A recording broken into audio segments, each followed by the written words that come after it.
I'm Bill Berger, president of the Berger Funds. There's one thing I've learned in over 40 years of experience. Everyone has to climb their own mountain. Some are headed towards retirement. Others want to put their kids through college, build a home, a business. You could be reaching for your goals with the Berger Funds. Fortune magazine's 1994 Investors Guide ranked the top 25 growth and the top 25 growth and income funds. For the 3-year period, the Berger 100 fund ranked second. The Berger 101 fund ranked first. I'm Rod Linnefelter, Vice President of the Berger Funds. The first step up your mountain is easy. You can open a Berger Fund account with only $250 or add to it with as little as $50 a month. Call 1-800-333-1001 for a free Berger Investors Kit. Call today and let us help you reach your goals.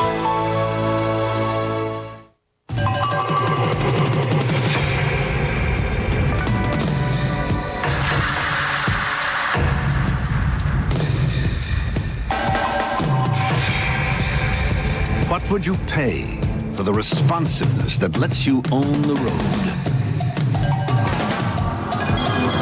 And the safety that helps you control it? Not as much as you think. Serious investing requires serious information.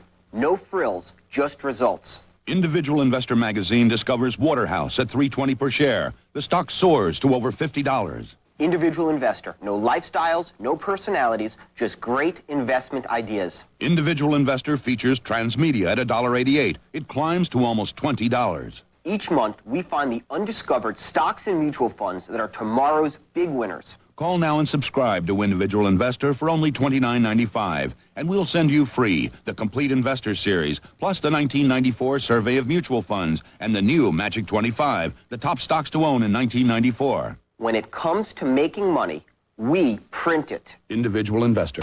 Our readers make money. Call 1-800-215-0800. Get a full year of Individual Investor for just $29.95 and receive free the Complete Investor Series plus the Magic 25, the top stocks to own in 1994. 1-800-215-0800.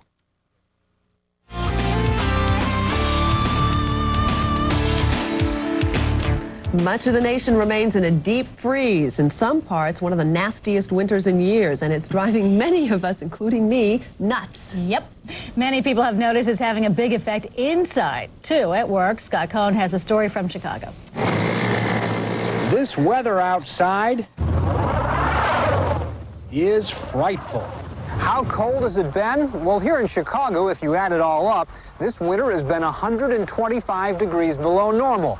Last month was the 10th coldest January on record.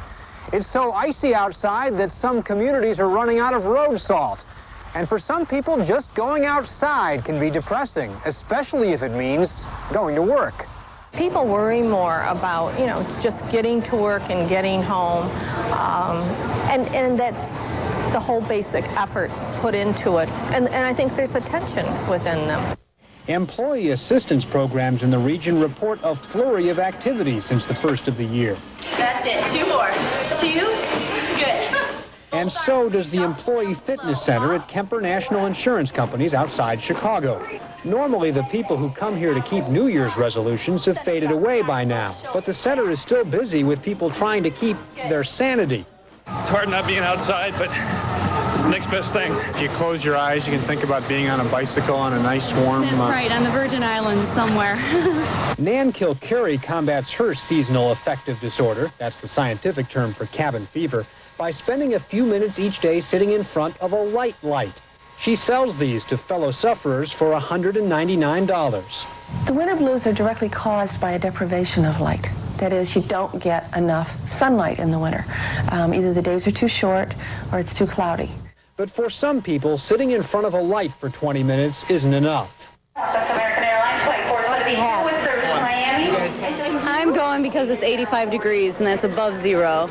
One national benefits consultant says more and more employers are allowing personal days off or floating holidays to cope with times like these.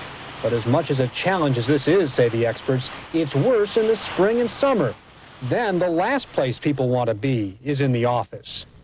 Scott Cohn, Money Tonight, Chicago. So, what to do if you're stuck in the cold? Spend your time tinkering. That's just what a pair of college professors have been doing, and they've made a discovery that should help in the battle against credit card fraud. Jody Davis shows us what it is. The professors and some of their graduate students have come up with a so-called magnetic fingerprint. It lives in the magnetic stripe on the flip side of your credit card, and no two are alike. The existence of the fingerprint was discovered at Washington University in the bowels of Bryan Hall. When your credit or ATM card is manufactured, its magnetic stripe is encoded with personal information. I'll let Professor Marcel Muller illustrate. Oh, okay, there. That's the recorded pattern. That's the information encoded on the card. A high-tech thief could steal that information without you being aware of it, duplicate it on another card, and use it to run up your bill. But your stripe also contains unique electronic noise. Muller, his partner, and his students isolated a small section of that noise. Then, they analyzed the same section of a card that had been copied. You get a trace like that. You see, they're quite different. And that's the magnetic fingerprint, which Muller says could be written on every card. So, if a criminal wants to duplicate the card, he has no way of encoding on the card the noise fingerprint. And without the fingerprint, the card, when swiped through the reader, would be rejected. Professor Muller says it should be easy to modify card readers to incorporate the new technology, which would also work for ATM cards and even computer hard drives and floppy disks. Muller and his students are now developing the technology. They've already gotten inquiries from credit card issuers and makers of card readers. Of course, all this goes out the window if someone learns your card number and uses it in a telephone transaction. But it's an important development in the constant uphill battle against credit card fraud. And finally tonight, some more helpful gadgets. Our gadget and gizmo guy, Dick DeBartolo of Mad Magazine, is here to help us get organized on our new set. I know, it's Well, beautiful. that's right. And two Yeah. beautiful women. What could be better? What could be better? And this is my first experience, so I'm going to sit back and watch. And watch, Yeah, and see okay. all the things This is that an you brought. education. Well, first, the newest kind of organizers are called PDAs, your personal digital assistants.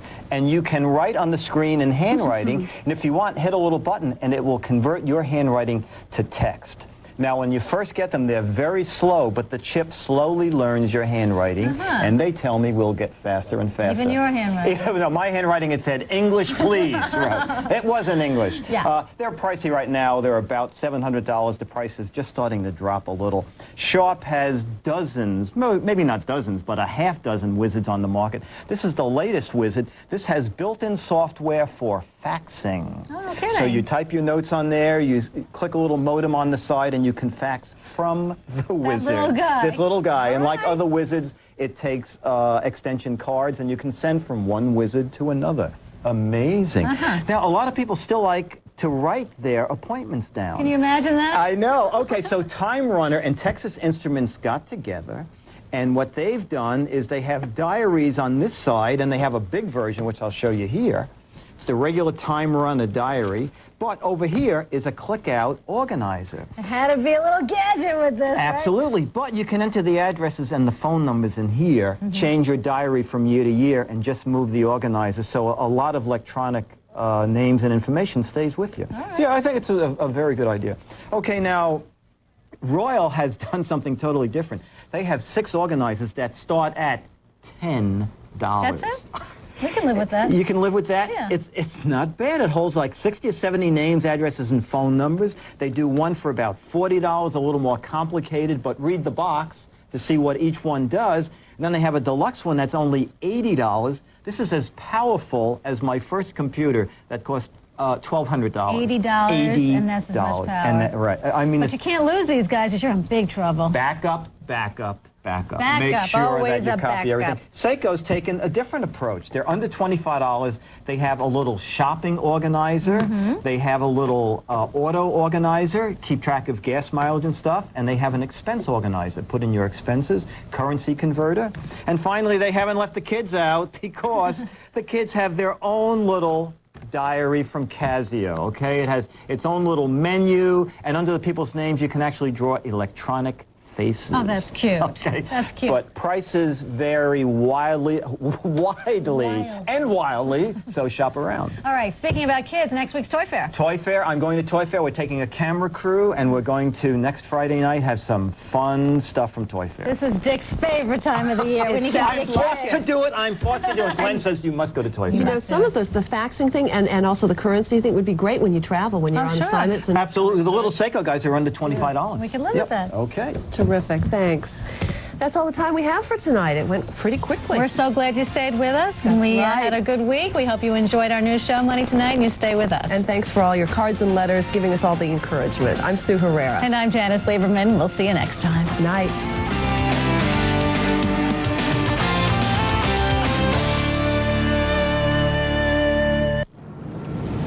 Yeah, my plane was 3 hours late last. He would say to me, God, he says, you know, taking you to London is like me going again for the first time, because seeing it through your eyes brought him excitement again. Do you know what I'm saying? It was like teaching. So I guess it was Eliza Doolittle, kind of? Kind of. The couple had twins and later a scandalous divorce. Currently an author, she has lived with a count and married and divorced a second multimillionaire. High society's not high on Roxanne, but she doesn't care as long as she has her children. That's all I care about. I don't care if anybody talks to me when I walk over to that school. I mean, I look at my kids, you know, on the basketball court and wink at them. That's all I need. I could sit in the bleachers alone all day. And then there's Zsa Zsa, 8 husbands, or is it 9? Did she scheme to get her dream? Never, because usually men marry me. No, I never plot. You didn't have to. What can you tell me? I tell you what I can tell you, what American women should learn. Yeah. Not to plot. Find a man you like. He can be poor or rich. Do you think that women, well, men too, but we'll stick with, do you think women can plot to marry money, to marry men? Oh, yes. They can? I've seen women do it. Mary Lou Whitney was a divorcee with 4 children and was selling real estate when she met Cornelius Vanderbilt Whitney through friends. They said, you must meet this man. You both need each other. And I said, no, I don't want to. But when we did meet, it was like magic. Her husband died about a year ago, leaving a legacy of love, 7 houses, horses, the championship kind, and memories of a life that was rich, not just in splendor, but in its inner simplicity. He was a simple man who loved to go on a picnic more than anyone I've ever known in my life. It was sort of like a fairy tale story. The great thing about it, I mean, my coach didn't turn into a pumpkin at midnight. It just kept on going. But the happiest marriages among people with money appear to be those who met by chance or through friends, so they say. Well, whether it's part of the plan, Stan, if you want to meet and then marry money, those in the know say it is best to live or play among them, or to work with them or for them. Do we work with any of them? Not that I know of. Okay. If you've got work for them, but I don't think we work with them. We're going to get in more trouble Yeah, if we keep are. going. Okay. If you've got more money than you know what to do with, we've got something to spend it on. Our gadget and gizmo guy, Dick DeBartolo of Mad Magazine, has all the ideas. What do you got? We Video, have something some neat video gadgets. We have a great new VCR from Fisher. You know, a lot of people now use VCR Plus. That's where you see the little numbers in the newspaper. Like yesterday, if you put in like 30106 and hit daily, every day it would automatically tape Money Tonight. But there was a problem. If you had a cable box, you could not use VCR Plus built into the VCR because it couldn't change the cable box. Then they started building them so they sent a little signal to the cable box.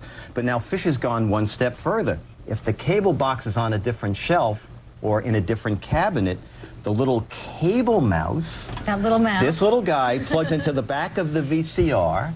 When it's time to tape a program, it sends a little signal through here.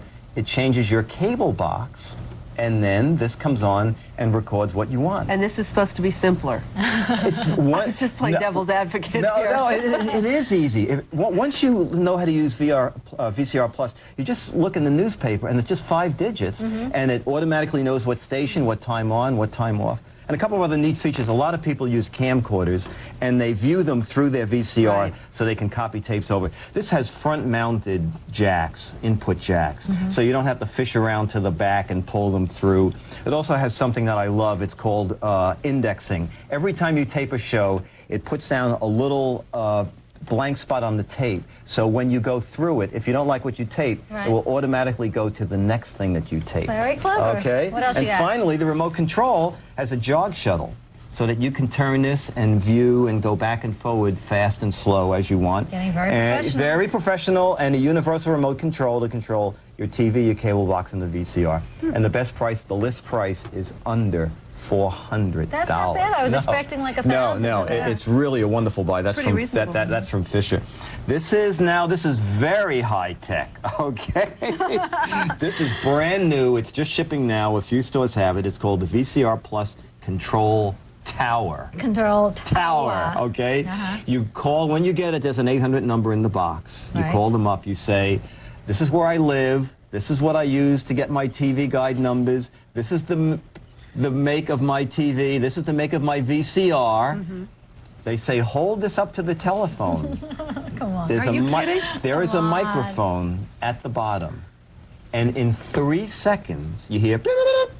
Right. Is that good? You like the way they program all the local cable codes and all the commands for all your equipment. That's really amazing. It's pretty amazing. I would love It's going to be, the list price is going to be $70. My guess is before long it'll probably sell for $50. have The time for VCR one Plus more. stuff. Okay, if you're really a TV freak and you're watching too much TV, the TV lockout. You put this behind the TV set, the cable goes in here, and you can lock the set so that no one can watch while you're out. Not when Money Tonight's on. Not when Money Tonight. Oh, finally, okay, the last little guy. No time for this? I'll bring it next time. Okay, it's a VCR tape. No, it's a VCR safe. Okay, is that neat? And that's from Walter Drake catalog. All right. You never cease to amaze us. Thanks very much. Thanks very much, Dick. And that's all the time we have for tonight. But next week is Best Bargains Week. We'll look at how to get the best deals on everything from used cars to mutual funds. You won't want to miss it. And travel maven Arthur Fromer will join us nightly with his best bargains for spring travel. Melissa Lazar will bring on her top mail order discount numbers as well, too. So you won't want to miss any of that. No. I'm Janice Lieberman. And I'm Sue Herrera. We'll see you Monday night for Money Tonight. You're guaranteed to profit from tuning in. Have a great weekend, and we'll see you then.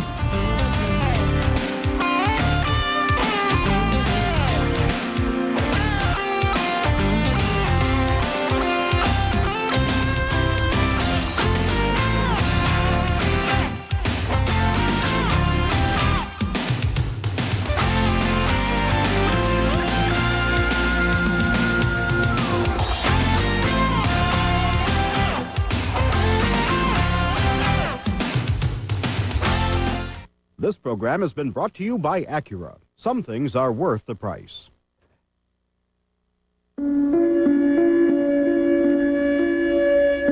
Call the number on your screen. Try the magazine. If you don't like it, write cancel on the bill, and we'll refund you for all unmailed issues. And you can even write me an angry letter. Call this toll-free number now, and we'll send you absolutely free National Review's special report on Rush Limbaugh. You don't go sailing without looking at the charts, looking at the barometer, and you shouldn't walk a block without checking in with National Review. Call 800-851-1400 for an 18-issue trial subscription to National Review for only $29.95. Call now.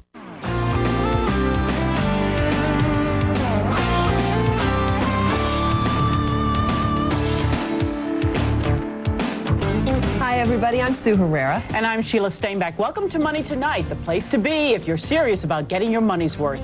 Janice Lieberman is on assignment tonight. And coming up tonight, a look at a new form of plastic that's gaining acceptance. It's called the debit card. Do you work out of your house? We'll show you how to spruce up that home office without spending a bundle. And it's almost spring break, and maybe you need one as well. Well, we're going to clue you into the best spring travel deals. And speaking of traveling, you can get around by car, and there's some hot auto cars going on. You know, auto sales have been so strong for the last 6 months or so. A lot of people think it's because interest rates are starting to head up, so they're getting the good deals while they can. A lot of people buying trucks, four-wheel drive, because of the weather lately. Meanwhile, if haggling on the price of the car is not your idea of a good time, certainly isn't everybody's idea of a good time, well, right now dealers have rolled out a new pricing strategy to make negotiating just a little bit easier. George Lewis has more on the so-called no That haggling. Tell me what you want to charge for it. I'll pay it. I'm with you on that. I'm terrible at it. Yeah, well, instead of driving, though, to the office, more and more people are working from home these days. In our Best Bargain segment, savvy shopper Alyssa Lazar offers some advice on dressing up your home office.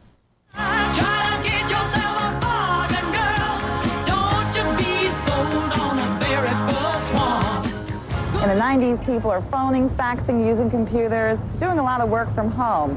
Home offices can be very expensive, so before you make your first purchase, we're going to tell you what you need to know and how you can save big bucks. My mama told me you better shop around. The first thing you'll need to do is communicate to the world through a telephone. You don't have to spend a fortune on a telephone system. You can find basic phones starting at about $50. What we have here is a product that includes a telephone, an answering machine, and it's also a cordless phone, which could be handy if you're working at home.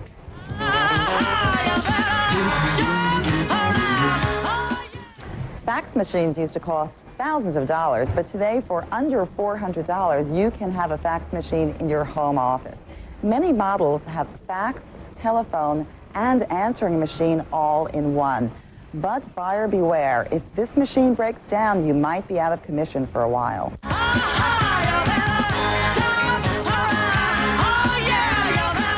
6-year-olds can use computers, so can you. They're real easy to use, and you can find them for about $1,200 today. They've come down drastically over the past 4 or 5 years. When you're looking for a home computer, think of yourself and your family. You know the old saying, watch the pennies and the dollars take care of themselves? Well, that's definitely true with office supplies. Paper clips, pens, pencils, paper, it adds up. When you're buying office supplies, always buy in bulk. You can save anywhere from 20 to 30%. So for about $300, you can purchase all of this office furniture and set up a real office in your home. You don't have to work at your dining room table. You'll be much more productive at a workstation like this. So to recap, only buy the equipment that you really need and shop around. You can save lots of money. We found 3 great companies that discount anywhere from 30 to 50% on all types of office supplies and equipment. First, there's Staples, and you can reach them at 800-333-3330 for their free catalog. There's Reliable. Their toll-free number is 800-326-6230, or J&R Music World, which is a good source for office equipment. Their phone number is 800-221-8180. In medical news tonight, there's new evidence that circumcising your newborn baby boy... Serious information.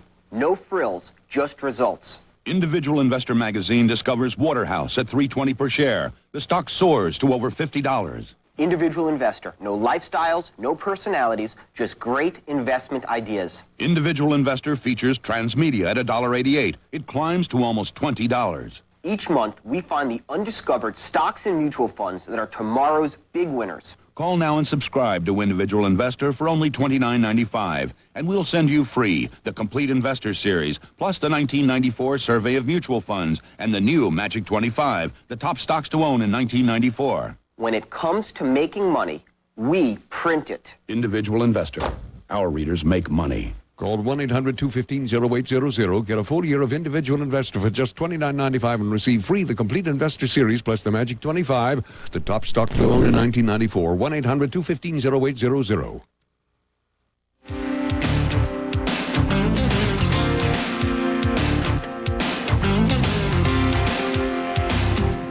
As we wrap up our Best Bargains week, we've saved the best for last. Arthur Frommer's best spring travel deal. So get your pens ready, sit back, and enjoy. As early as May 1st, no fewer than 17 Colorado dude ranches have opened for business, and they are among the best resorts our country has and among the least expensive. In the month of May, you can stay at a Colorado dude ranch for as little as $800 a week for adults, about $500 for children, and that price includes not only your lodgings and all 3 meals, but a horse, your own horse, for the entire week. And with your horse, which is carefully chosen for you, you go trail riding on every day of your stay. And later back in camp, you eat outdoor barbecues and sing around campfires and engage in square dancing. It's a classic low-cost family vacation, and you can get information on the 17 dude ranches with early opening dates by simply phoning the Colorado Dude and Guest Ranch Association at area code 303-724-3653. And finally, on our list of springtime travel bargains, I guess one has to mention that new, quote, family resort, unquote, the city of Las Vegas. Though we may question their choice of destinations, tour operators all over the nation offer their very lowest prices at a breathtaking level for short-term trips to the nation's gaming capital.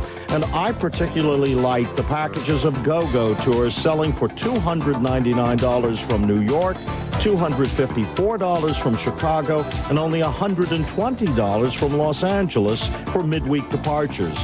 For those amounts, you get round-trip airfare on America West, and you're placed for 2 nights at a rather acceptable hotel, the Palace Station, which is just off the Strip. You also get a car with unlimited mileage for a day. Go-Go Tours sells only through travel agents, but every travel agent knows of their packages.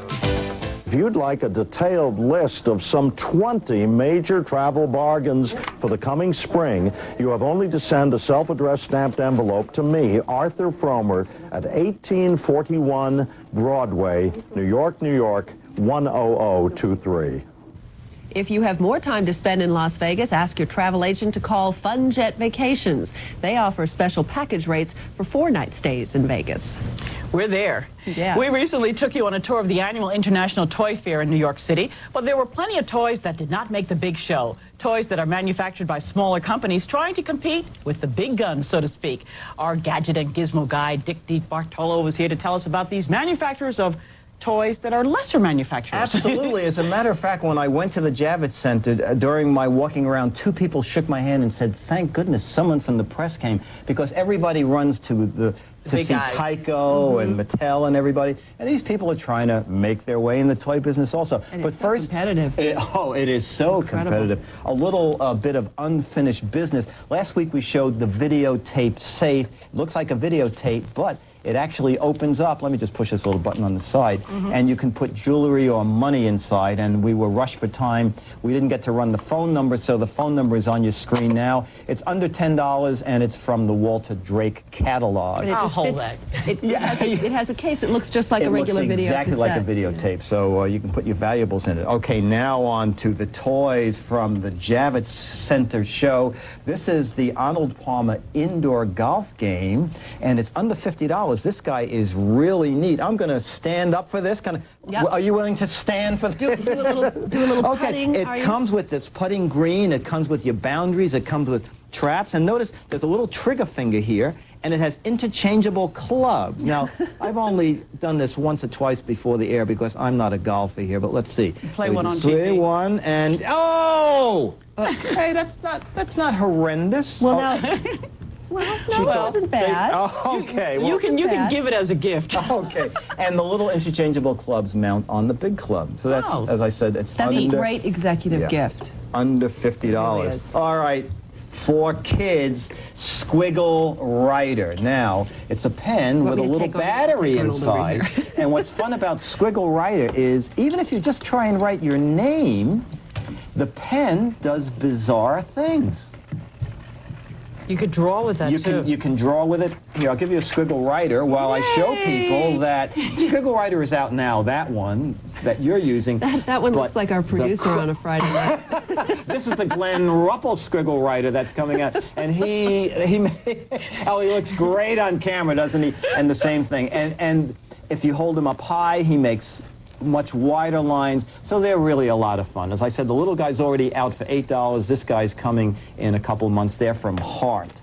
And our final guy is you notice I'm getting all the toys. It matches. This last They're all toy coming my way. is something that I would have loved to have when I was a kid. I used a refrigerator crate, but now it's much more professional looking. It's available in May, so watch the monitor and watch this new toy that's coming out for children. This is a brand new device, and you know what it is? It's 3D TV. Actually, kids are going to love this. It's the Kids Television Theater. It's under $30. It's going to be available in May. It comes with backdrops to play weather person, anchor person, and I get in one every day, and I play Money Tonight.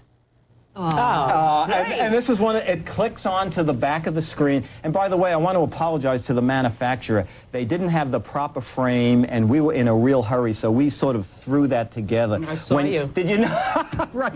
Someone out there kept saying, what is this, Plumbing 101, okay? So we didn't do it exactly right. When all the pipes are in their proper place, the thing is really rigid and looks better than I showed it on camera. And it comes with the weather forecast. It comes with backdrops for you to write in your name, spokesperson of the day. You can play Anchor. You can play CNBC. Oh, that's great. You can play Money Tonight. Yeah. And I do that every afternoon before I come to the studio. You know, what was your overall impression of the show? I mean, you went to see the big guys as well as the small guys. How do you think the small guys are going to feel? Well, you know, I feel bad. I feel bad for the little people because the manufacturers have such a tremendous lock on the industry. I understand that if big toy stores express no interest in a toy, the big companies don't bother manufacturing it because they know if like a Toys R Us or a KB toy, one of those is not going to sell it. Well, and that's why the guy who sent this in said, "Oh, thank you, please, it's everybody." Nice that you go through the whole spectrum for us. And it's the first year I did, and I'll do it from now on. Okay, great.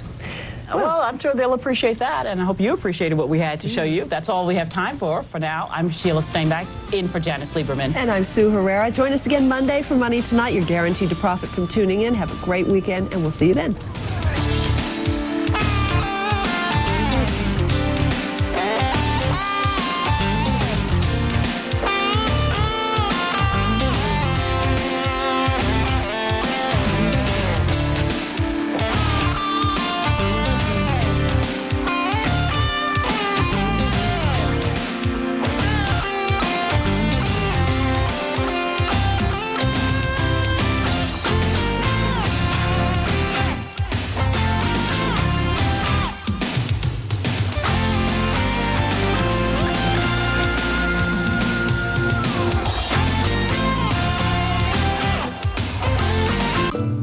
You know those credit card commercials where they tell you to jump?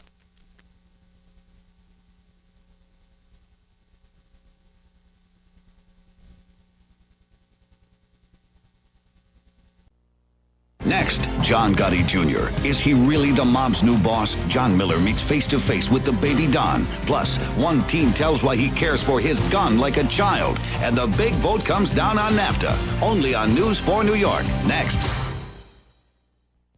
For those who believe hood ornaments make a statement about quality, Toyota presents our newest ones, the J.D. Power and Associates Awards for Initial Quality.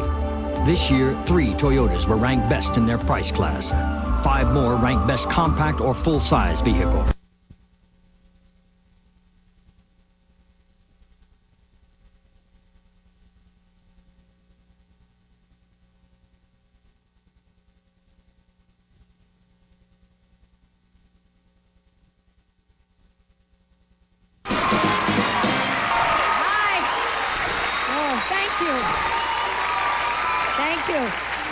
Thank you. Oh, thank you so very much. Hello, everybody. Now, if you have just joined us, we're the Bradys. I'm Carol. I'm Greg. I'm Peter. I'm Bobby. And I'm Cindy.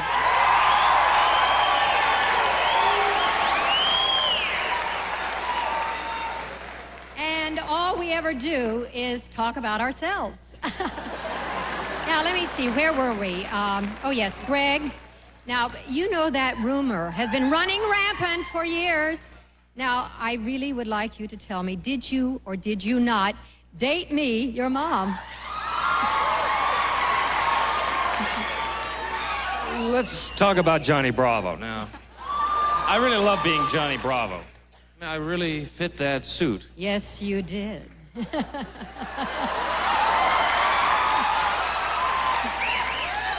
Okay, well, let's take our first question. Okay, let me... Oh, well.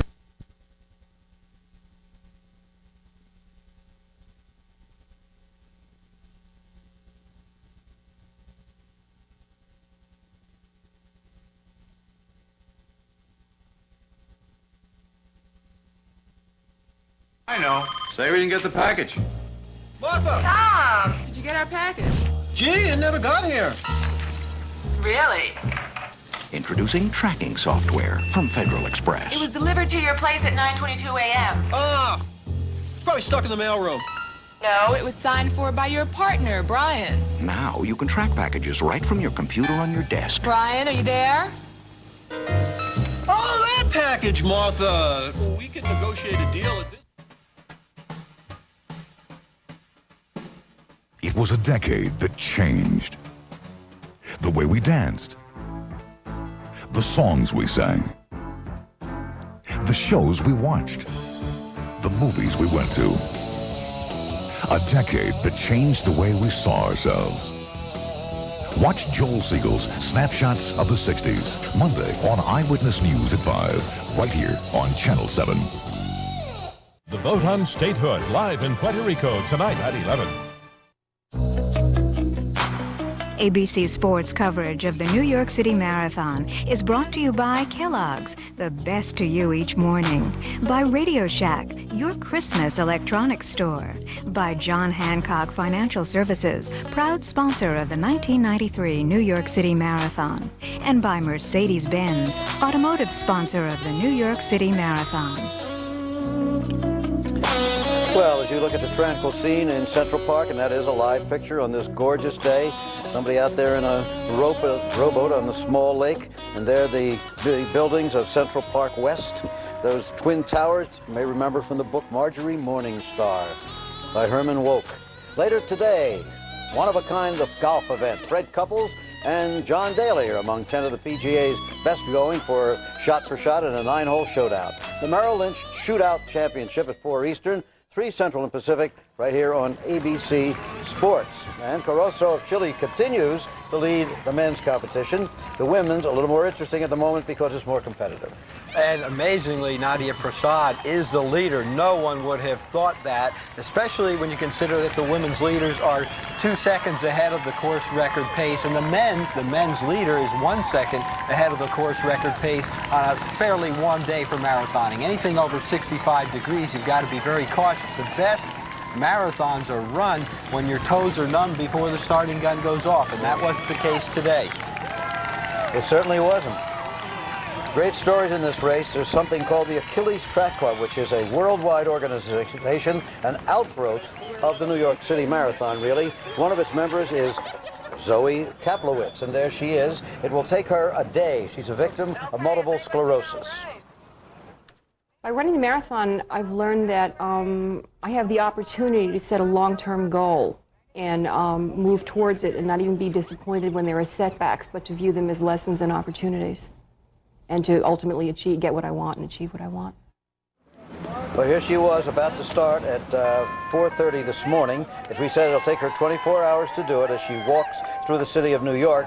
During the night hours, not right here before dawn, but tonight, later on, she'll be accompanied by members of the Guardian Angels to protect her from any potential harm.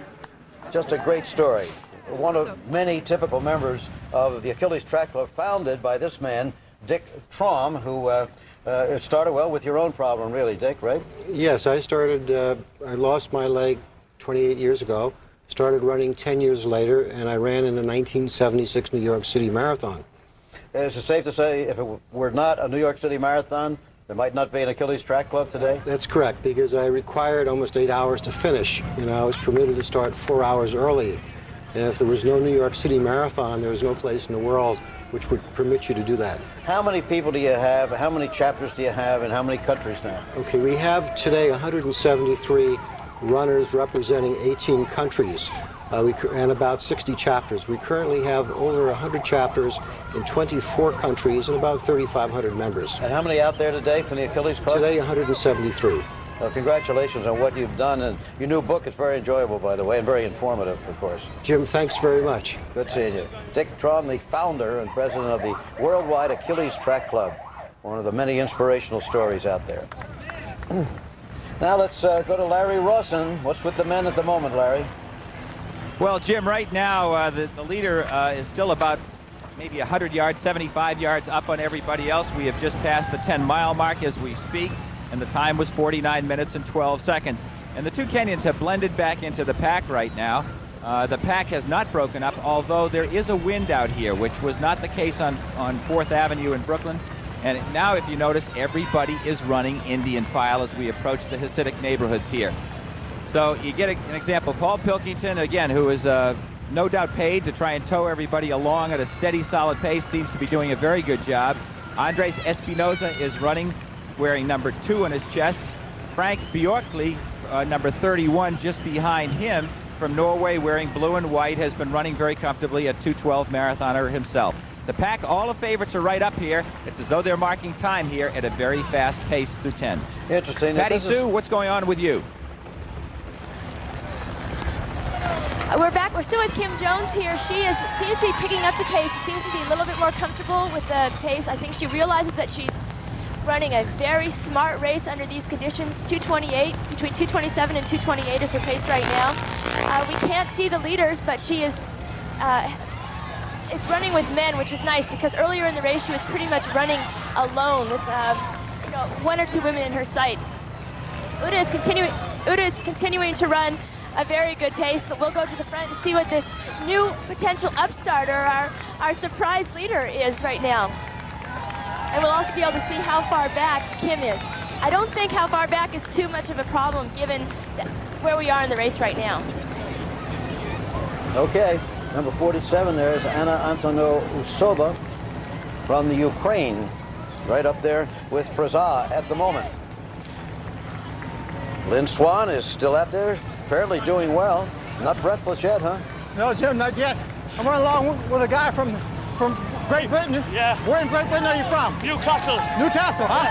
How many times have you run a marathon? This is for New York. For New York? For New York. You come religiously every year? Every year. Why do you do it? I love New York. You love New York? Love New York. Well, there's a lot of empty apartments. You can move here. Yeah, right. Okay. Okay. Young man from Newcastle, where you're not supposed to carry coals to, because that used to be the big coal capital of Great Britain. Maybe it still is, I'm not sure. Of course, they don't burn soft coal over there anymore. That's where the smog came from. Well, Lynn really looks like he's in good shape so far. Listen to, that's Lynn's gang out there. Isn't it interesting how all the guys running 4.5-hour pace weigh about 180 pounds? Lynn's found his body type. He's used to those big guys. He gravitates towards them. He thinks they're blocking for him. We'll be back.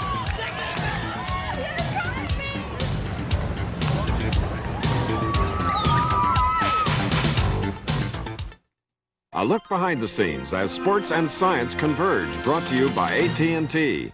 For today's marathon runners, shoe comfort will be a significant factor as they race to the finish line.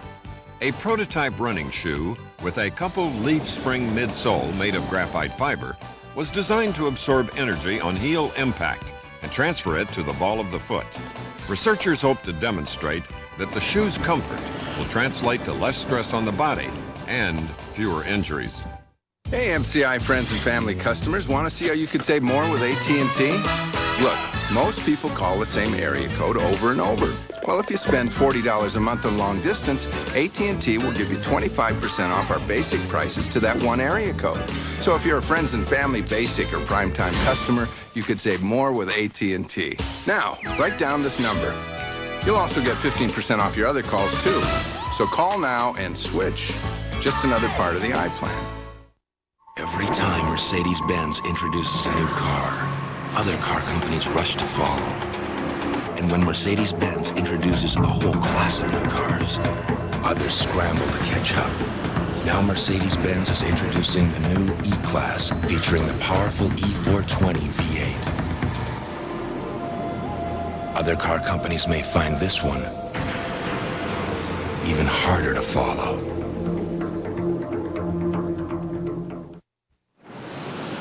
My father grew up in the Depression. I grew up in the 60s. He fought a war and I didn't. All we ever saw in each other were the differences. I think we fought because we believed there'd always be time to take things back, make things right.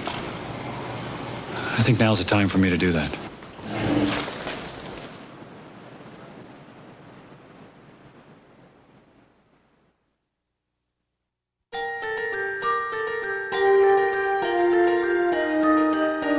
Radio Shack is ringing in the holiday with a great selection of phones. Cordless phones everyone is talking about. Phones you talk to. Call Sue. Phones that do the talking for you. Happy holidays, leave a message. Radio Shack has phones that fold up, free up, and look like they could beam up. With over 68 phones and answering machines, why shop anywhere else but Radio Shack, your Christmas electronics store. ABC Sports exclusive live coverage of the New York City Marathon continues. Here again, Jim McKay. Well, when I said a couple of minutes ago that number 47 had moved up among the women's leaders, I was mistaken. It is number 47, but that in fact is Jean-Baptiste Potet, who had been leading the men's race and who has actually dropped all the way back to the women's leaders. So we've corrected that situation, and he has gone a long way back, as was predicted by Marty. So let's go over to the men's situation now. And here we are. And the story here is that they are catching him. You can see it. They're only, what, 20 yards behind now. Right. Pilkington of the United States is leading that second group, who is now closing in on, as Larry called him, the pretender. And now we'll get a good shot of the real race happening on the men's side. Very fast pace. And I wonder, Larry, considering the heat and this fast pace, has the wind been at their backs through these first 10 miles? Marty, I've been trying to gauge that, Marty, and it's difficult. I actually just asked Paul Pilkington. I never interfere with these runners, but I know he's only going half the distance about the wind. He said it's swirling. Sometimes it's been at their back, other times at their face. And now we see Miranda again has moved up to try and challenge for actually the lead this time. We're seeing this field begin to string out here now as we are passing up and heading towards the 12-mile mark of this race. Back in the lead pack, however, is Moses Tanui, number 4. And you've got also back there, number 7, Arturo Barrios and Salvatore Garcia. We've had a good look at the spectators along the curve, and those crowds are beginning to grow now as people come out in the late morning here in New York. Remember, an estimated 2 million people lining the streets. Remember, it's a 26-mile route, and the crowds will get bigger and bigger the further we go. They love it. You know, I don't think anybody's ever been hurt. Nobody's ever been mugged. The people of New York demonstrate what loving characters they can be this one Sunday a year. Well, they're out there for a common cause. Mm-hmm. You got it. Perhaps sympathizing as victims of the big city with the victims out there suffering through this heat-induced Are you saying agony. that living in New York City is like a marathon that never ends? Well, I mean, in the sense, you got to ride the subway, you got to, get downtown, you got to pay $20 a day to park, all the things that go with the pleasures of living in the big town. Like having the theaters, having the ball teams, having many things you don't get in a small town in Iowa. I don't want to get letters from small towns in Iowa. They're wonderful, too. There's a shot of Arturo Barrios, and of course, a lot of attention focused on him because this is, in a sense, his first marathon. He ran the Boston Marathon when he wasn't prepared in 1986 and ran 2:14. He's the former world record holder at 10,000 meters. He's a record holder in the 1-hour run, so he has all the credentials to do what Alberto Salazar did, come out the first time and come close to the world record or the world best and even break it. Well, and yet we did wonder what made people think that a man running in his first competitive marathon, really, might win an event as big as the New York City Marathon. Well, principally that the man is Arturo Barrios, this 30-year-old Mexican. He graduated from Texas A&M. They gave himself 1 year to try the difficult world of professional running. During that year, he went to Boulder, Colorado to run in the big 10K road race there. Joy Rochester was assigned to show him around. She did. He won the race and set a course record, and oh yes, they're married now. I had hosted a number of athletes over the years in working with the Boulder Boulders, so for me it was going to be one more set of shoes at the door and one more hopefully rewarding experience because I'd had a lot of fun with other athletes in the past and traveled with them, and the chemistry just seemed right. We got married a year later, and now it's 7 years later. And now they are 4. Joy and Arturo are the parents of twins, Alexander and Monica, aged 2. The youngsters are growing up not only bilingual, but also bicultural. For Arturo, they have tempered his single-minded dedication to running. There's a time when you have done everything. You have raced everywhere. You have run 5Ks, 10Ks, and you have raced against everybody, the best people in the world. So that's when you realize that it's not just running, that there's something else out there. And that's when we decided to have a family. Family comes first, and then there's fishing. He loves it for relaxation, in this case, near San Diego. Also near San Diego is Chula Vista, home of the Arturo Barrios Invitational, an event aimed at kids who may need some motivation to get a good education. The race also provides scholarships for needy kids. The sport has been great to me over the last few years, and I just want to give something back. I just don't want to take. I want to give something back, and that's my way of saying thank you very much. Arturo Barrios also still loves Mexico, although he doesn't live there. He goes back to Mexico City when he can to stay in touch and to train in the high mountains for days at a time to build up his stamina for that long marathon run. The 10,000-foot altitude around here will do that for you. There he also works with his Polish coach, Tadeusz Kepka, who lives in Mexico City. There's no place like home for Arturo, and this still feels like home. Mexico and Mexican people. He likes to wander here through the marketplace, surrounded by the sights and smells of his childhood. He travels the world, but his heart is here.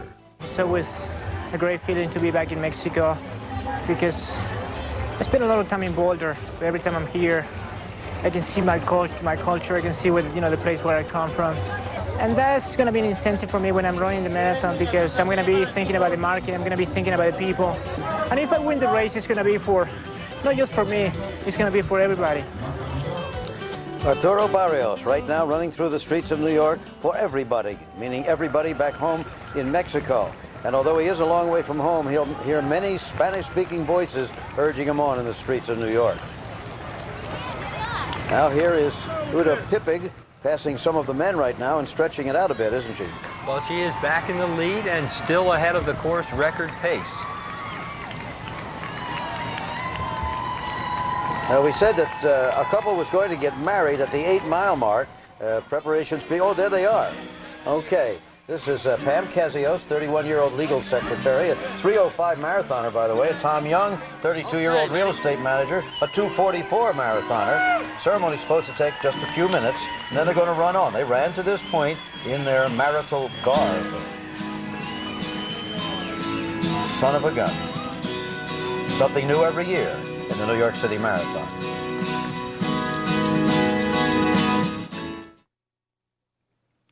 A 40-year-old woman who loves a kid cereal.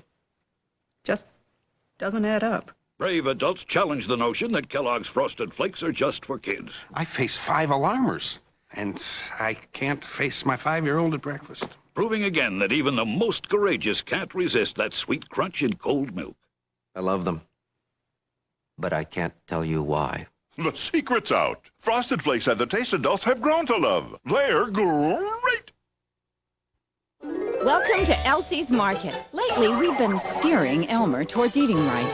He loves the new improved taste of Borden fat-free singles. They taste better than the leading fat-free brand, and Borden fat-free singles are made with the same dairy goodness as pure, fresh Borden milk.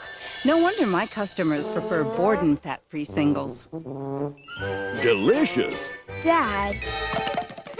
Nice try, Elmer. If it's Borden, it's got to be good. Buttery soft leather seats, designed to withstand 30-mile-an-hour rear impacts. An adjustable steering wheel wrapped in leather, mounted on an energy-absorbing column. And exotic wood trim, layered with aluminum to prevent splintering. Unlike some other cars, at Mercedes-Benz, luxury is more than a mere facade. Hiya, Eddie. What do you need? Tums. Eddie, this doesn't speak well for the cuisine. It's not the cuisine, it's the calcium. Sure. How about these? They use aluminum and magnesium. This uses an aluminum salt. I told you. They want the calcium. But they're all acids. They want the Tums. They all help to fix the heartburn. But Tums has calcium. Something your body needs anyway. All right. I'll go get the Tums. Calcium-rich Tums. It's got to be the cuisine. Special performances from Brian Boitano, Victor Petrenko, and more. Plus, the finals in the pairs and dance. It's Sudafed Skate America next Sunday on ABC.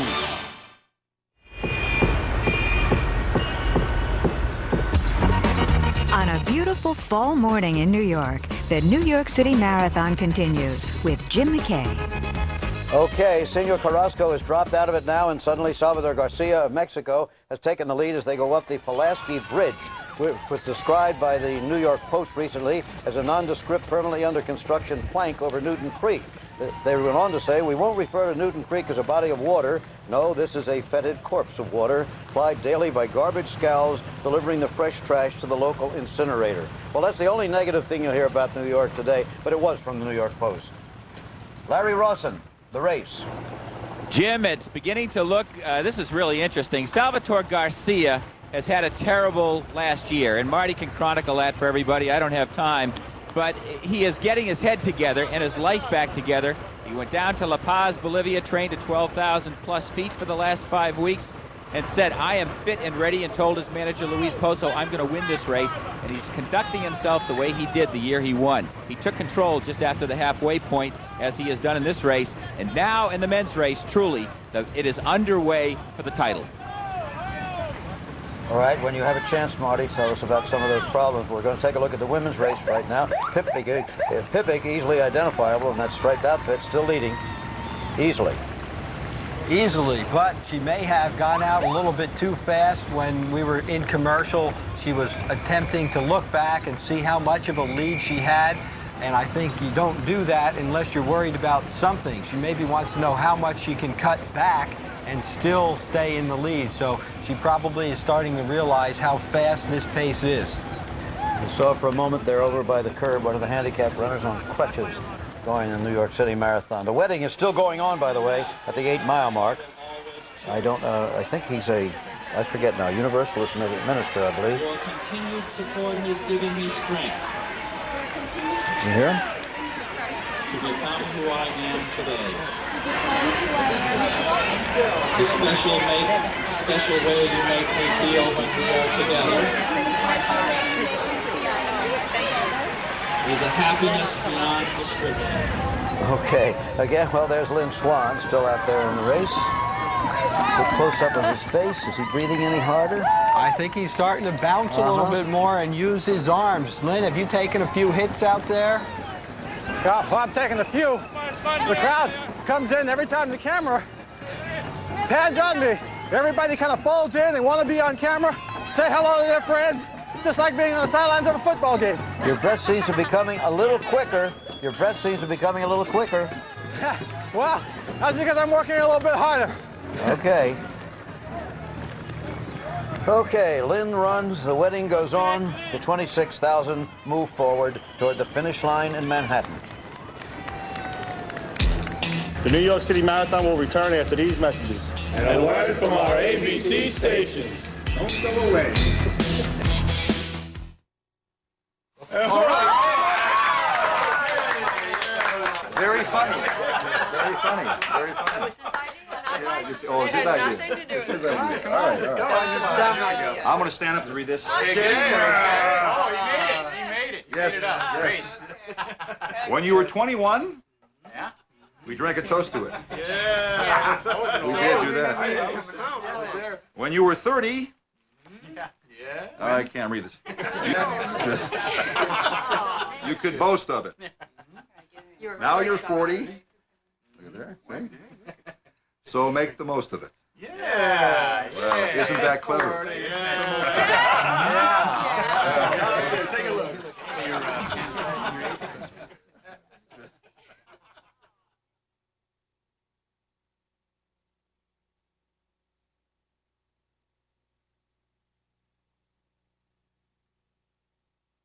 If someone committed an unforgivable crime against your child, I don't understand. and the law set them free, I have no choice but to dismiss all charges. what would you do? Leslie Ann Warren, Annette O'Toole, do you have the right to take a mother's revenge? Sunday. There is a sound you can hear on the new Riviera. It's the sound of German being spoken by those who converge on Ocean Drive. In your town, America, and the world. Beck's, the #1 imported German beer. A company most people never heard of is changing the way we fight cancer and kidney failure. By inducing the body to produce blood cells, chemotherapy and anemia patients are gaining new strength. Helping to grow blood cells has helped Amgen become the world's largest biotech company in just 12 years. Where do you find companies with such pioneering spirit? Actually, there's a list of them printed every day. NASDAQ, the stock market for the next 100 years. There is a sound you'll hear in the triangle below Canal Street. It's the sound of German being spoken by those who are moved by the art. In your town, America, and the world. Beck's, the #1 imported German beer. Watch Jeopardy! Tournament of Champions, Monday at 7.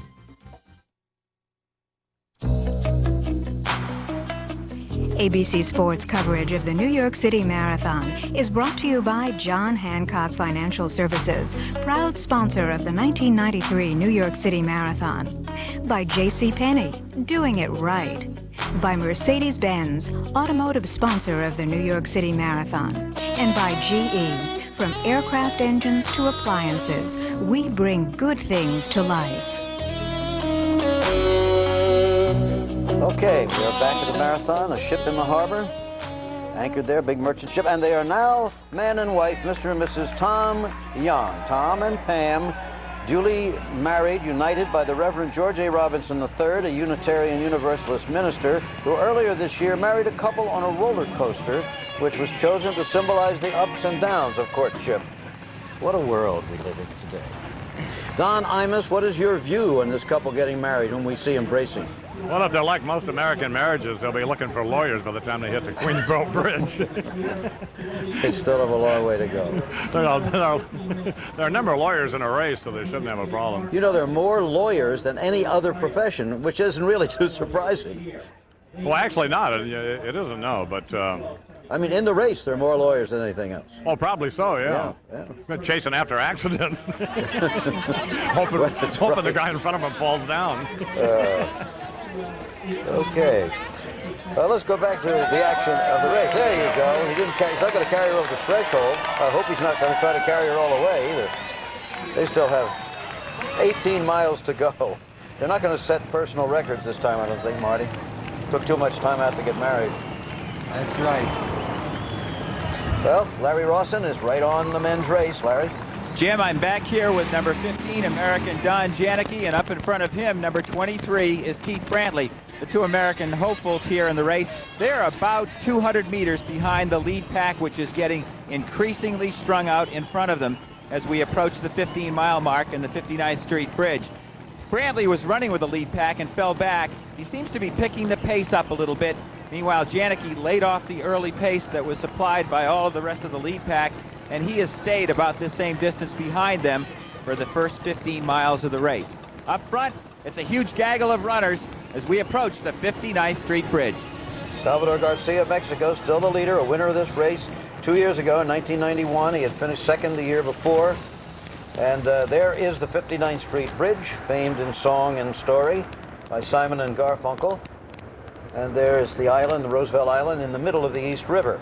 The women have reached the halfway mark now. That would be the Pulaski Bridge. Here it is, still under construction. And Uta Pipik still the leader. That's not a surprise, but surprising to me. Laura Fogli of Italy is in second place. She ran a marathon just 6 weeks ago, but she knows what she's doing. She's been in the top 3 of this race 5 times. There's a man out there somewhere who is running in his 93rd marathon distance this year. Somehow, as a memorial to his father, he wanted to run 93 marathon distance in 93. You met him, did you? I did. I know him. Jerry Dunn's his name, but there's another lady in there who is running her 64th marathon. She's 86 years old, and she's run them all since she turned 70. What does that tell you? Those of you who are getting a few years on you. Life doesn't begin at 40. It can begin at 70 or 80. Remember Grandma Moses. That lady's name is Mavis Lindgren, running her 64th marathon, as we look at Uda Pipik, who's running about, I believe, about her 7th marathon. A bit of graffiti on the wall, of course. Can't avoid that. There is Uda, still well out in front. The men now getting up to the 59th Street Bridge. Going to be a lot of worn-out sneakers when this is over. Now they're on the bridge now. And we'll be getting a look at the men when we return to the 24th running of the New York City Marathon. Every time Mercedes-Benz introduces a new car, other car companies rush to follow. And when Mercedes-Benz introduces a whole class of new cars, others scramble to catch up. Now Mercedes-Benz is introducing the new E-Class, featuring the powerful E420 V8. Other car companies may find this one even harder to follow. At JCPenney, we've got your wardrobe all worked out. With Worthington, a line of business wear and accessories that works together. That means the blouses work with more than one skirt. The skirts work with more than one blazer. And the blazers work with just about anything. It all works out to more outfits for a lot less money. And you gotta like the way that works. Worthington, exclusively at JCPenney, doing it right. Tom O'Keefe is in the grip of a really tough cold. But he's about to break free with an effervescent rush of relief. Alka-Seltzer Plus cold medicine. Pills take time to dissolve, but Alka-Seltzer Plus is ready the moment you take it. Rushing powerful medicines to soothe your aches, relieve your runny nose, free your breathing. Nothing rushes relief like Alka-Seltzer Plus. Hurry, girls, before Daddy gets up. Ooh, pretty. And no more. These are Daddy's corn pops. Oh, look. Daddy's bowl is too full.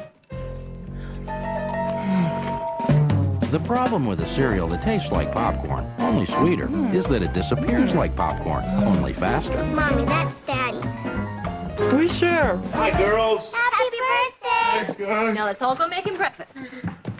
Kellogg's Corn Pops. It's hard to stop when it's Pops. ABC Sports' exclusive live coverage of the New York City Marathon continues. Now, Jim McKay and Marty LaCory. Well, Marty, we're getting to the point where it has to get interesting. Garcia has dropped back a little bit, as we will see. Others have come to the fore. What do you expect? I like the way the men's race is shaping up. There's 4 or 5 guys in there who could really do something special.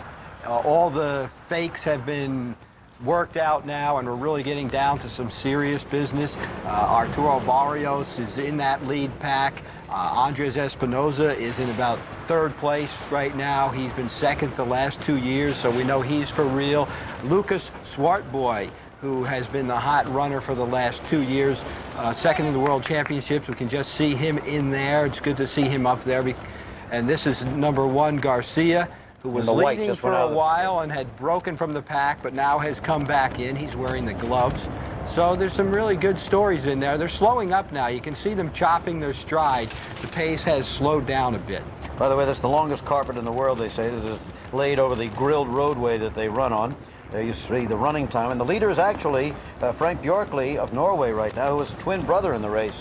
I guess they could each run halfway. Well, fortunately, he is in the race. There have been cases in South America, for instance, where 2 twins, one ran 13 miles, they went through a wooded area, and the other one jumped out. So they're both in the race. Okay, Bjorkley is the leader, but by that very narrow margin over Andres Espinoza, who was 2nd here last year from Mexico. The Mexicans, very prominent on this gorgeous Sunday. You have to say it again if you haven't been with us. Temperature 68 degrees right now, we're told, and just a beautiful, beautiful day on November 14th. They're pretty soon going to be coming off the bridge, and wait till they hit that wall of sound as the huge crowd on First Avenue sees the first runners. Somebody's going to probably get excited and make a break there, but as you mentioned, there are a lot of Mexicans up there. Innocent Miranda, Garcia, Alejandro Cruz is not too far off the back of that pack, and on a hot day, The Mexicans have been known to run very well. I really only see 2 Kenyans in that lead pack, and neither of them are the Kenyans that we thought were going to run really well, except for number 26, Semi Lele, who is right up there. He ran in the race last year, but he really wasn't prepared to go the marathon distance. He'd been running well all summer on the roads, so he jumped into the marathon. This year, he knew 3 months ago he was going to run this race. He went back to Kenya. He trained for the marathon, so I think we'll see a different result from him this year. But you notice for a little bit, Bjorkley got off the carpet, was running on the grill work, which in earlier marathons, before they put down the carpet, had ruined people's shoes and their feet. Well, it's a dilemma because the carpet is actually too soft and your legs are getting a different impression, and some of the runners will step off and want to get on a hard surface once again. Now he's back on the carpet again. And on they go across the 59th Street Bridge, which itself is still under repair, I believe. Dr. Paul Thompson again, watching the runners, watching the weather. What's your comment right now? Well, Jim, it's not just the heat that's the problem out here, it's the humidity. And that's because you don't lose heat by sweating. It's the evaporation of sweat. So when it's very humid like this, the sweat doesn't evaporate, and you can't cool down. You can't cool down, you slow down. We've got to remember that over the last 15 years, only one man, Steve Jones in 1988, was able to run under 210 when the temperature was over 60 degrees. So this high temperature is a problem. Let me show you a trick that some of the runners will use. When they go into a water stop, what they'll do is they'll take the cup and they'll crease it like this so they can turn it into a funnel so that they can get more water into their mouths. Now, paradoxically, the heat may actually help Kim Jones because she's got asthma and it can help an asthmatic run better. Well, at the moment, she's been dropping back, as a matter of fact, and oddly enough, Garcia is wearing gloves with all this talk of heat. Why would that be, Martin? Well, your hands and your feet are your extremities, and they're the coldest part on your body. To some of the Mexicans, 65 degrees might not be that cold, although Garcia has been training at 12 to 14,000 feet in Bolivia, so I'm sure he's been in some cold weather. And now they have hit First Avenue. If you want to see crowds, you'll be seeing them along the side as the runners proceed.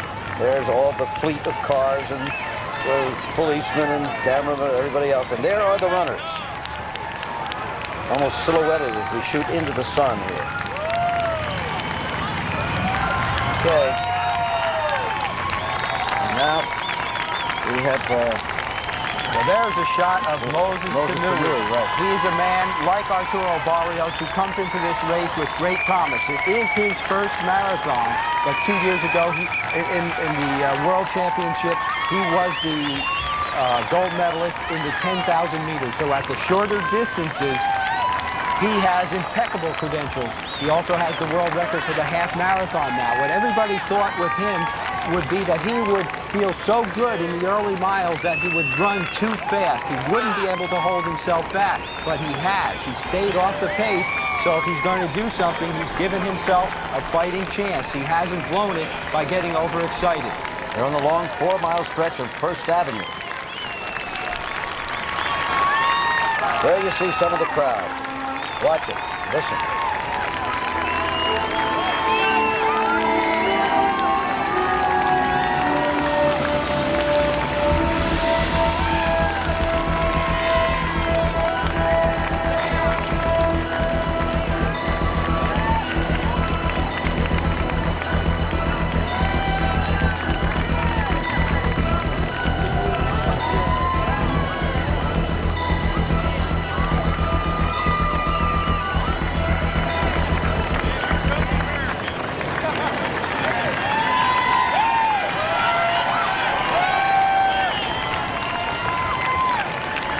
On we go, and we'll be back.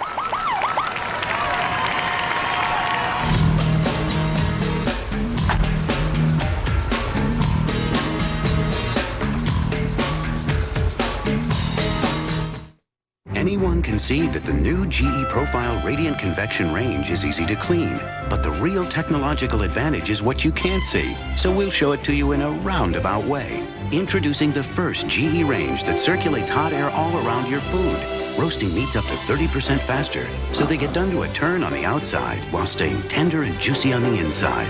Why does GE offer such an ingenious way to cook? Because we know how much of life revolves around dinner.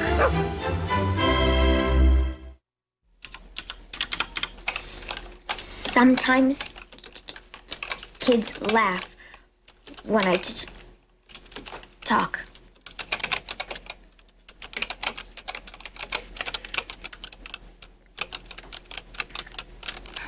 I hate words.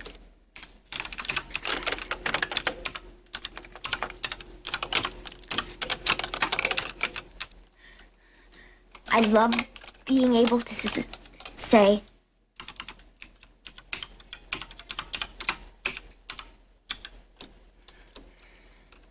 I want to be a writer.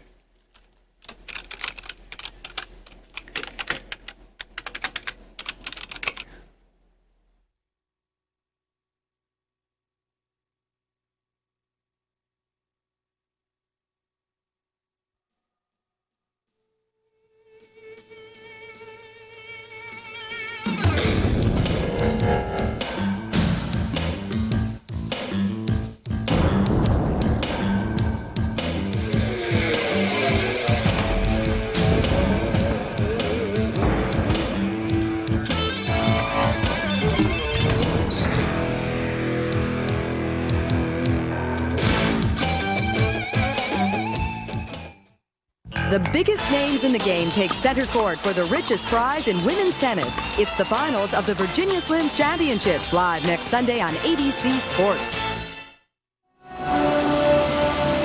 We're back, and what waits at the finish line? Well, victory for somebody, but some of the 1,600,000 paper cups, that's what those are in the middle of your picture, cups of water, at least, for everybody. And a blanket, not a woolen blanket, it's made of, what is that made of? Teflon? Teflon or something like that. Mylar. Mylar Same blankets thing you waiting make for everybody. sails out of. Okay. But back to the race and to Larry Ross and Garcia out in front again, Larry. Jim, he is, and this is really interesting. There's tremendous rivalry between the countries of Kenya and Mexico as to who are the greatest distance runners in the world. Garcia has led the charge by saying, we'll show them who's best, and the Kenyans, of course, come in numbers and waves of greatness. But right behind them is American Bob Campanen, the medical student from the University of Minnesota who made our Olympic team in 1992. Number 25 is up there as well. Right behind, and we're trailing them, is Luquet Swartboy, number 6, and number 7 is Arturo Barrios. So the whole pack is still together. These men are letting these guys surge and mark time. Swartboy and Barrios running very smart races here as we are now well up on the east side here, and it looks like Mardi Gras, Jim. Well, you know, as they came into these crowds, they just ran the fastest mile of the whole race, and you just saw Barrios and Swartboy, who are probably the top 2 favorites in the race, and they're holding back. I find that interesting because Arturo, as the fastest man at the shorter distance, can afford to hold back and come on strong, and Swartboy has been caught in the past. He was caught at 24 miles when he was leading at the Boston Marathon. He was caught at 1,000 meters to go at the World Championship, so he's also holding back. Garcia and Espinoza have been in this place before, where they were on First Avenue and they were not judicious with their pace, and they're also holding back. The guys who are leading are the guys who haven't been successful in New York before. 33, Andrew Masai of Kenya. 26 there, Sammy Lalai, the other Kenyan. Now, Masai ran the 1991 New York City Marathon, but he didn't finish. It was at the 17-mile mark 3 years ago that Garcia tried to make a break, later came up with blisters, had to settle for second, and then the next year made the break at the same point and won the race. As you know, when he won that race, he's got a beard today and long hair. When he won the race, his head was completely shaved. And where is Lynn Swan, perhaps? Still alive and well and running in the New York City Marathon. How you doing, Lynn? I'm trying to see the Her voice isn't quite that jittery yet. Lynn, you holding up all right? Well, I'll tell you, he looks like he knows he's got a race in his hands now, doesn't he? Lynn, can you hear me? Yeah, Jim, I can hear you. Are you all right? Yeah, I'm hanging in there. I'm at Bedford and DeKalb. So far, I've run into a guy who went to my high school, a guy I played high school football against, several Trojans who think they got a chance at the Rose Bowl come up next weekend, and a lot of guys from Dallas who still don't like me. Okay, again, don't waste your breath. Got a long way to go. Lynn Swan, one-time Steeler, present ABC sports commentator, but on his own on this personal quest today. Interesting, too. He's still curious enough, though, to want to know about all the people around him. Now here's Uda Pippig coming off the ridge onto First Avenue. And you see she's got her own specially prepared drink, and she has been very careful to make sure she gets her drink every time through, grabbing for some plain water to throw on the back of her neck, but she didn't get it. Or maybe she got a sponge there. She seems to be in control of the race right now. The women went by the 16-mile mark, 18 seconds. I shouldn't say the women. Uta went by the 16-mile mark with about 19 seconds to spare on the course record, but she's still concerned about what's happening behind her. Now remember, these are men around her that she is passing right now, not other women. There you see the women's lead pack, Pippig, Gurungulova of Russia, and Marie Letko of the United States still hanging in there in third place. Well behind, but hanging in. She's out in her first marathon, so if she can finish in the top 5, anyone would consider that a success, but Anne-Marie had thoughts of winning and running under 2:30 in her head. Okay, there's the top of the screen. You can see the relationship, not too well, but you can see it. And again, there's another man with Uda Pippig, taking a look behind her. Looks like she was asking somebody something. Who's she talking to, I wonder, and about what? Well, I think she'd like to know how far in the lead she is as you look at Sammy Lele, who has now taken a little bit of a lead. Now, Sammy ran in this race last year, wasn't quite prepared, did not run well, and he's much better prepared this year. A number of the Kenyans will come to New York just for the experience the first year and not have trained specifically for it, because you can't decide when you're hot on the circuit as he was last year to just a month ahead of time decide you're going to run the New York City Marathon. It takes at least a 6-month buildup, and that's what he's done this year. So if I were behind him, I would not be counting on him to come back this year. Spent the last 3 months training back home in Kenya, which was intelligent of him. Made his marathon debut in New York in 1992. Last year finished 17th, but since then he ran in Boston, finished 5th and had a personal record. So as you say, he's building up, not falling back. As a matter of fact, in Boston, he finished just in front of the eventual world champion, Mark Plodges, the former South African, now an American citizen. Okay, Larry, some comments from you then. Jim, right now it's Lele up in front, but no more than 5 or 6 strides behind is Moses Tanui, number 4. Next to him, the man who's been the bridesmaid for the last couple of years, Andres Espinoza from Mexico. A few steps behind him, number 33, is Andrew Masai, and right behind Masai is number 25. Back there is Bob Kempinen. There you're looking at Espinoza, and they're all running well. I think that there is probably 8 people here with 5 miles left to go who could win this race. Perhaps 100 yards behind the leader is still Arturo Barrios and Lukat Swartboy from Namibia. Very interesting race up here. American Bob Kempinen is still in it. So an American still in it, Bob Kempinen from Minnetonka, Minnesota. But the leader, this man, the Kenyan. And as Marty said, don't let him get too far in front. The New York City Marathon will be right back after these messages and a word from our ABC stations. After running so far, I thought the end of the race was the end of me. Every muscle hurt. I needed something for the pain. I used to take aspirin or Tylenol, but now I've switched to Advil. When I hurt like this, I need Advil. You know, for muscle aches, doctors recommend Advil most. And Advil is gentler to my stomach than aspirin. Now when the race is over, it's Advil for my muscle aches. Advil, advanced medicine for pain. I'm a 35-year-old woman who loves Kellogg's Frosted Flakes.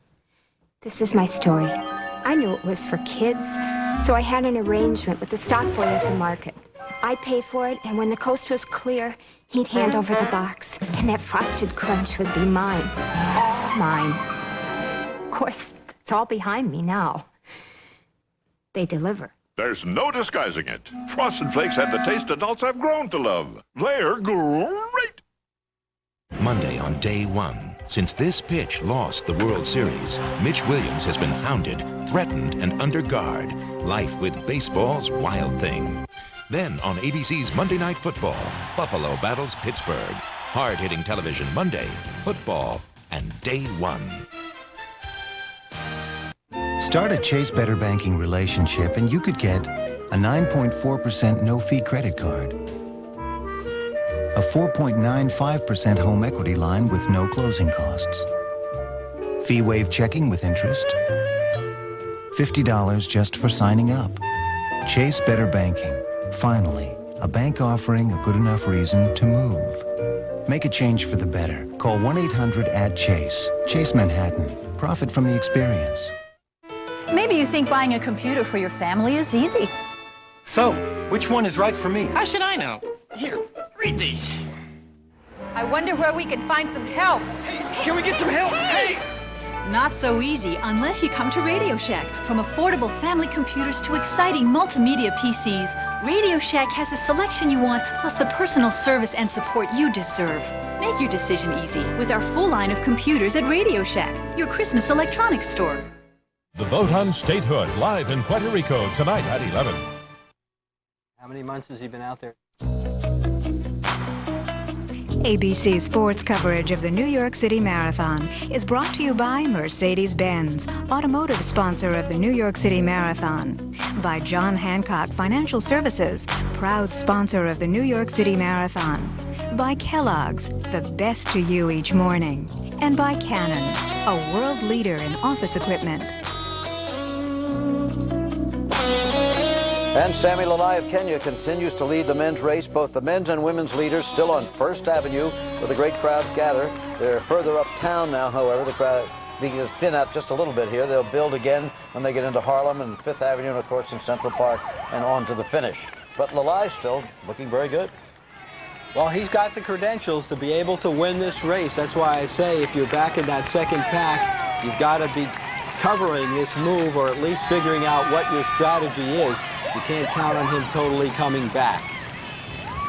But they're not completely out of touch. Larry, you have something to say? Now, of course, we're looking at that. He's only at mile 19. There's still 7 miles to go. Yes, Larry. Yes. Jim, Samuel Alay is running brilliantly here. The pace is a sub 5-minute mile pace all the way up to First Avenue here. Back in fourth place.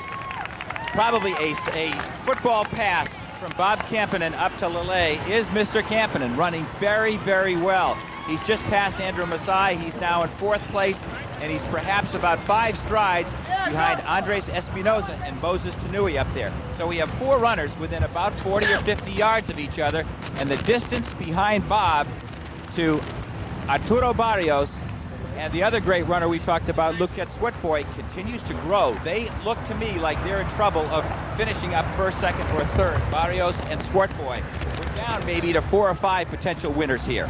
But Bob Kampanen, an American medical student, a graduate of Dartmouth University, the Big Green, is very much in it. Well, he's running a great race. This is his first marathon since he was 17th in the 92 Olympic Marathon in Barcelona. He's been in medical school, but for the past 12 weeks, he took time off and went out to Stanford to train with his old college coach, Vinny Lanana. So it's really paying off. There's a shot of him from the back. He was 3rd at the U.S. trials and then, of course, went on to Barcelona to get 17th, but we haven't seen him race very often. Over the Willis Avenue Bridge and headed for the Bronx, which was named, way back for a J. Bronk, a Scandinavian and one of the area's first settlers. Back in those days, there were Dutch, French, English, and Swedish people there. Today, the Bronx has its troubled areas, it has its prosperous areas, but the South Bronx they'll be running in is one of the most depressed areas actually in the country. Trying to make improvements there, and some parts of it they are. Don Imus right now is with Bill Rogers in the park. Don? Thanks, Jim. Bill, of course, won this New York Marathon 4 times. And Bill, we have a guy in front whose name I can't pronounce. Semilele. And he's made a move now. Is it too soon? It's not necessarily too soon. The big question is, you know, as he prepared well enough, he's got some very tough competition in Andres Espinosa. Now, Tanui is a great 10K guy, a great half marathoner, not a marathoner yet. and the first time doesn't usually go that well in this event. One of the things we noticed is Sammy hasn't taken any water. In fact, passed up the last water stop. Well, that's the thing. I've been trying to watch on TV and see who's taking the water. I don't know if Uda Pipik's getting it or, and that is the critical difference because it's a little bit humid today. You don't take your water, and there's a big difference in the race today. Now they've got the official bottled water, Vermont Pure Natural Spring. Got to plug those guys. Because I ran here, Don, over the years, and we had nothing. Bill Rogers, four-time winner of the marathon and sleazy water plugger here at the finish line of the New York City Marathon. Okay, Don, thank you. We just saw there for a moment Andres Espinosa right up there with the leader. So that lead of Sammy Lele or Lalai, if you prefer, that has disappeared, and there is Espinosa taking the lead. Yes, this is not a man that you want to see shoulder to shoulder with you. Second the last 2 years in a row. You can bank on his toughness, and Sammy's not going to let him take any kind of a psychological advantage over these last couple miles. He's obviously committed to winning the race and pushing it as far as he can. He's not taking a conservative approach. Espinosa, of course, in the past has been very conservative. That's why he's gotten second a number of times. But look at Bob Campanin moving up in the third and looking good. He has really closed about a 40-yard gap in the last mile, so he's coming on. He's got momentum. I know it's not a football or basketball game, but momentum is still important. And William Tanui, number 4, was sneaking off to the left side of the road.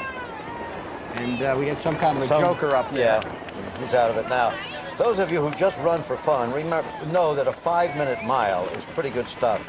Realize that the leaders here will run the equivalent of 26 5-minute miles in a row. Campanin went over. Maybe that guy in the white shirt was running out to give Bob some water. Bob went over to the side to try and get some water, and when he came out, he ran into a volunteer, so he took a little bit of a hit. Fortunately, he didn't go down. He has a long stride. He doesn't have a quick, choppy stride like a lot of the marathoners, but I think he looks very good. He looks like he's loping along. He sure doesn't look to be laboring at all. Let's take another look at that. So Bob decides he better get some water. He seemed to miss the main water stop on the left for the elite athletes, went over to the side to get it, and a real little kid was out there. He could have almost hurdled her. But he seems to be okay, as you said, running just as confidently and as strongly as he was before, and moving up. He needs to really focus. It takes a lot of concentration to make a move or to be hit from the side like that and get back into the relaxed state that he still needs with the amount of yardage left to go in this race. After the Bronx comes Harlem, then down to Fifth Avenue. There is Andres Espinosa, twice a second place finisher, wearing number 2, but at the moment, number 1. When I became my own boss, I also became my own employee. So now he tells me to make coffee, open the mail, make sure the copier's working. So I checked around and people said get a Canon personal copier. Canon has a unique single cartridge that contains the toner, developer, drum, and virtually all the moving parts. Change the cartridge and it's like getting a new copier. Buying it was such a good idea, I took him to lunch. Canon personal copiers. Call 1-800-4321-HOP. Every time Mercedes-Benz introduces a new car, other car companies rush to follow. And when Mercedes-Benz introduces a whole class of new cars, others scramble to catch up. Now Mercedes-Benz is introducing the new E-Class, featuring the powerful E420 V8. Other car companies may find this one even harder to follow. $5,000 for the baby. I'm embarrassed to take this. You could do something with it. Like what? Go on a cruise? If your mother and I want to do that, we'll do that. I can't pay this back. Pay it back by doing the same thing for your grandchild.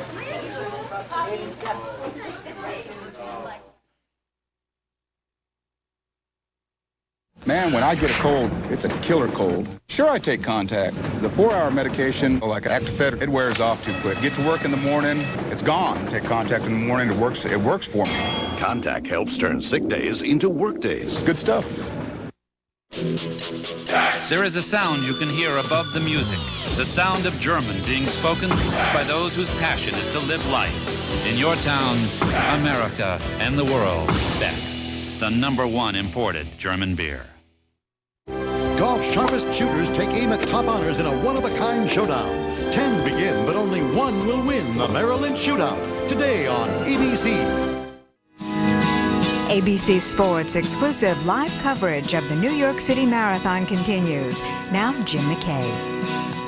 And the men's leaders have now moved into Harlem, and there you see Espinoza, and right with him, Bob Kevanen of the United States.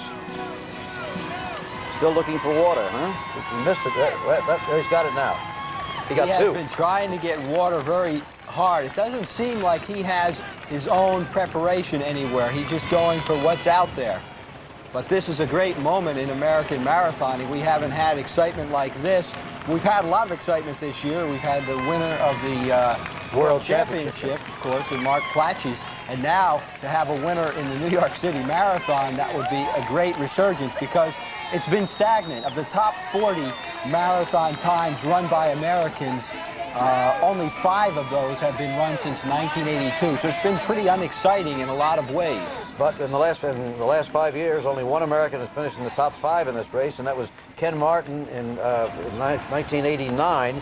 And actually, there've only been, well, there was Mickey Gorman won the women's race, and then there was just before her, Kim Merritt.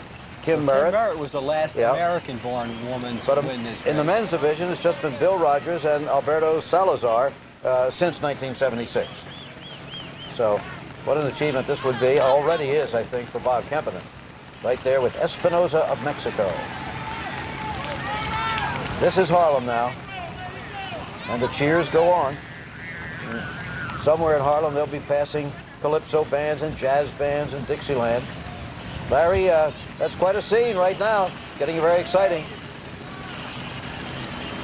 Jim, Larry, yes. Jim, at this pace, people could fall apart at microwave speed, but a man who has been gaining on the rest of the leaders that you've just been talking about is Arturo Barrios. He is about 250 yards behind with 5 miles to go. No one ran the last mile faster than he did. He has often said in certain races, he said, I am prepared to virtually die out here, and he is giving it that type of effort. He is gaining on everybody else, and stand by. We're going to have a great finish.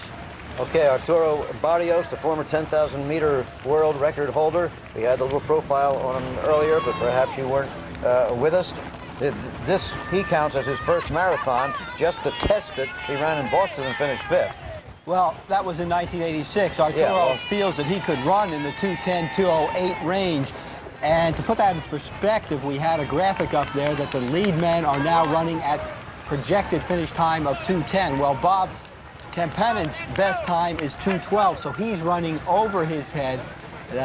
So you got to worry about how long he can hold on. He's got to have a breakthrough race here, and this may be it. Espinoza, he's been here before. This time, this pace is not unusual for him. He's done it before. Arturo, on paper, should be able to run 2:08, but he hasn't done it yet. And despite the warm weather, Uta Pippig of Germany is still on a women's course record pace. That's shot from overhead. Another interesting view of the race. And back to Uta.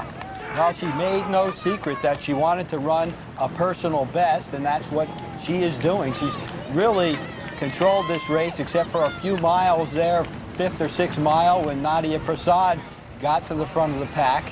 But you know, behind her, if she were to show any signs of weakness, Romilia Barungova of Russia is very solid. She has had a great career over the last 3 years. She's probably the most consistent, having finished 4th in the World Championships, having finished 8th in the Olympics, and then also in the 91 World Championships, placing 8th. So, you know, she's a proven runner also who could come up from behind to scoop up the pieces if Uta Pippig's pace has been too ambitious. Now Espinoza going out in front of Kempinen again. The two testing each other. Kempinen now drafting a little bit on Espinoza. That doesn't help much. Well, I would love to know what Espinoza is thinking. You know, here's a guy, I've been second in this race 2 times. I've got this guy on my shoulder who I know I haven't seen before up here in the front or in the Olympics. What's he got? What's his speed like at the end of the race? But do I play it conservatively and just run my race, or I try and dust him? And where is Arturo? Well, you know, Frank Schroeder has said, I guess more than once, the man to fear in a marathon is the man you do not know. And he doesn't know Bob Kempinen, so he can't judge what he's going to do. Here's Lynn Swan, still legging it out in the New York Marathon. Hang in there, Lynn. I'm trying, Jim. I'm at North 11th Street. Everybody's been great. Some of the guys have brought me water when I couldn't get over to a water stop. And very encouraging. But I'll tell you, I think the weather is going to beat a lot of people today. Go! Hey, hey, hey!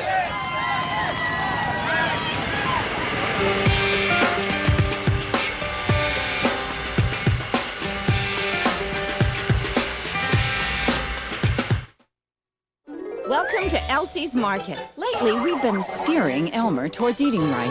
He loves the new improved taste of Borden fat-free singles. They taste better than the leading fat-free brand, and Borden fat-free singles are made with the same dairy goodness as pure, fresh Borden milk. No wonder my customers prefer Borden fat-free singles. Delicious. Dad. Nice try, Elmer. If it's Borden, it's got to be good.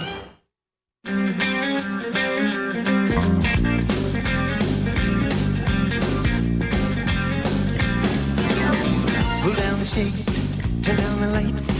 Don't make me, baby, baby, not tonight. I'm ready for love. Yeah, I've been so lonely, heart so torn apart. Pick up the pieces of my broken heart. I'm ready for love. All right, Chief, open wide. Come on. Look, Daddy loves corn pops, see? And here it comes. Good boy. The problem with a cereal that tastes like popcorn, only sweeter, is that it disappears like popcorn, only faster. Y'all finished? Good boy. He may want seconds. Kellogg's Corn Pops. It's hard to stop when it's Pops.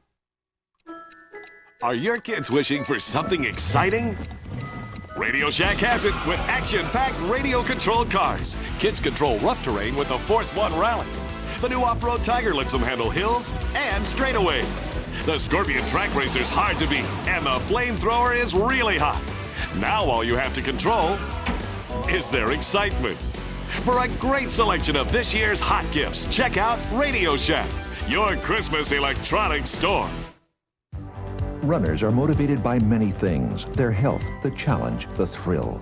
Right now, 25,000 people are running the New York City Marathon, 26.2 miles of unforgiving concrete. If you're interested in running or fitness, join the New York Road Runners Club. Benefits include races throughout the year, marathon training programs, and the opportunity to meet people like you who love to run. For information about the New York Road Runners Club, call 1-212-860-4455. Out in the harbor, the Staten Island Ferry continues to ply its trade. Once upon a time, it cost a nickel. Actually, Commodore Cornelius Vanderbilt, a long time ago, started his career running a little tiny ferry from Staten Island to Manhattan, and look where it got him and his descendants. Tonight on ABC, Bob Saget's here to give away the $100,000 grand prize on an all-new America's Funniest Home Videos, followed by the new America's Funniest People and Lois and Clark. Then Leslie Ann Warren. She's going to be here starring in the world premiere of A Mother's Revenge. All of those tonight on ABC. And here is Espinoza of Mexico looking for his revenge. He's been second in this race the last 2 years. He's now moving out about 10 or 15 yards over Bob Kempinen of the United States. Well, here's a guy who did it all on his own. He was working in a steel mill in Mexico and took a bus from Monterrey, Mexico to Dallas and ran the Dallas White Rock Marathon, won it in 2:16, and that was how he got his start. He's really kind of an adopted son of Dallas because he returns to that race and has won it a number of times. Of course, New York is where he's had his best races. For instance, in Boston last April, he was only 13th. So this is the one he focuses on. He's focused very sharply this year. Well, he is now pulling away. And he's been in this position before. I've covered other races, San Francisco Marathon, where he was leading with 2 miles to go and was caught. If I were him, I know it's an honor to have number 2, but I would have toned it down. Well, this is just about exactly the spot where last year he was caught by Willie Matolo of South Africa, who won the race. That's the press bus up ahead. There are thousands of them around here someplace from all over the world. Remember, 100 countries represented in the race in all 50 states. Even our little state of Maryland has 245 people out there today. Well, now they're hitting the hills of Central Park, and someone who could run well on Avenue, which is flat and even downhill, may not run as well on the uphills. And I'm not saying that Espinoza won't run well on the hills. I know he will, because he trains at 9,000 feet in the desert of Lions outside of Mexico City. It's very hilly there. The one I'm more worried about is Bob Kapanen, who went to school at Dartmouth and has been training for the last 12 weeks out at Stanford. I hope he was running a lot of his workouts in the hills of Palo Alto there, because that's going to be a factor right now. Okay, Central Park, the scene of strollers most times and joggers on a Sunday afternoon. It is, in fact, almost 1:45 in the afternoon here in New York at the moment. You know, somebody asked me before the race, don't you think Espinoza will win it? He was second the last 2 years in a row. Doesn't it usually work that way? A guy gets third, second, or first? I said, well, it works that way in fairy tales, but I also believe that a guy gets second all the time will probably continue getting second for the rest of his life unless he makes some changes in his attitude. And one of the changes has to be to take chances. So I'm still, you know, wondering if Espinoza is going to win, even though he's out there. It doesn't look like anybody's too close. Barrios is one guy you've got to wonder how he's going to handle the hills in Central Park here. A lot can change over the last couple miles. Well, there are people and there are horses who continue to finish second, you know. What a who's who of races. There's Barrios, who held the world record at 10,000 meters. Behind him, he's in 4th place right now. Came into this in very great shape, supposedly the best shape in his life, better shape than when he set the world record for the 1-hour run. But he's finding out that when you get past 20 miles, it's different. He said he only ran at the maximum 1 hour and 45 minutes. I don't think he was telling the entire truth. I think he threw in some long runs, but if he didn't, he's paying for it right now. What a time to have hills, Larry, huh?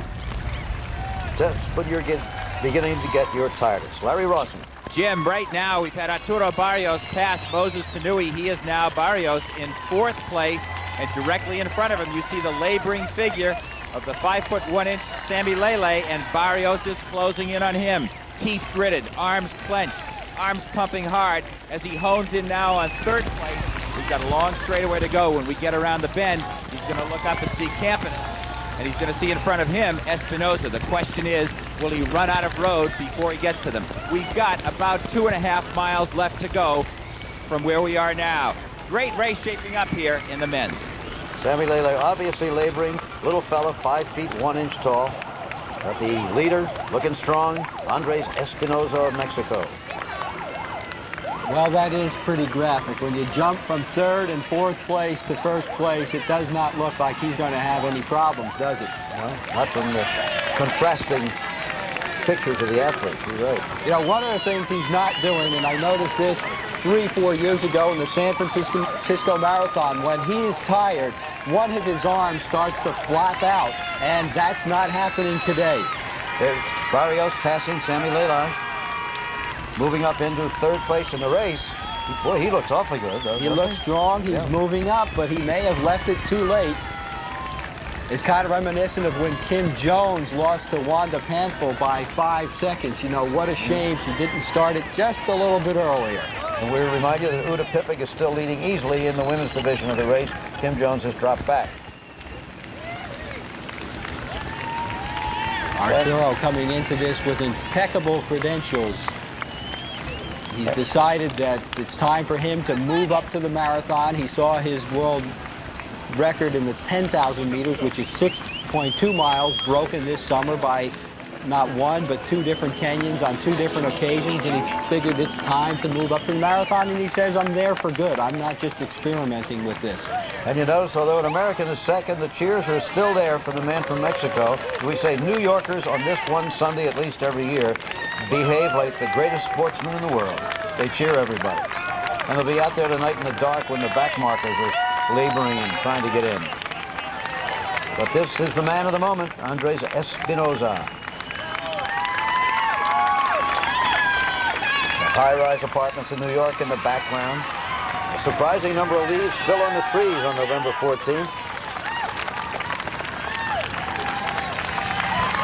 Well, Espinoza, 30 years old. Best time run here in New York, 2:10 even.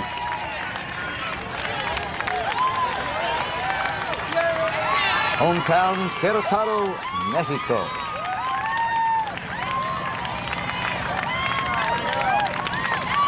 The man who beat him in 1991 was his countryman, Salvador Garcia. Look, you want to see determination. Take a look at Arturo Barrios' face. Huh? Whew.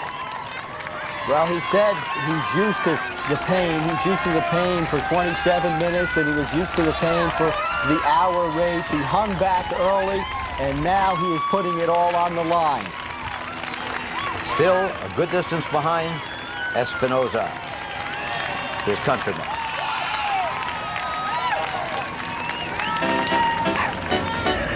The New York City Marathon will return after these messages and a word from our ABC stations.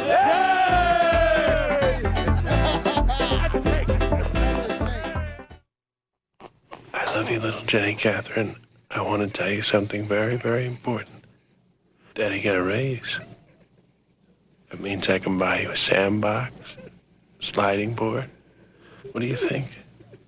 You think we should put some of it away? What do you know about the stock market? I love you, little Jenny Catherine. Guess what?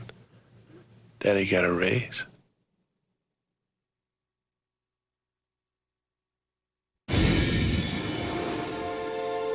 Buttery soft leather seats, designed to withstand 30-mile-an-hour rear impacts. An adjustable steering wheel wrapped in leather, mounted on an energy-absorbing column. And exotic wood trim, layered with aluminum to prevent splintering. Unlike some other cars, at Mercedes-Benz, luxury is more than a mere facade. Tuesday. See Why People magazine calls NYPD Blue one of the highest quality television dramas to come around in the last 5 years. I think you're gonna like what I have to offer. I'm supposed to trust you guys? See what everyone's talking about. I do what I gotta do. Even though you're breaking the law? NYPD Blue. Tuesday, viewer discretion advised.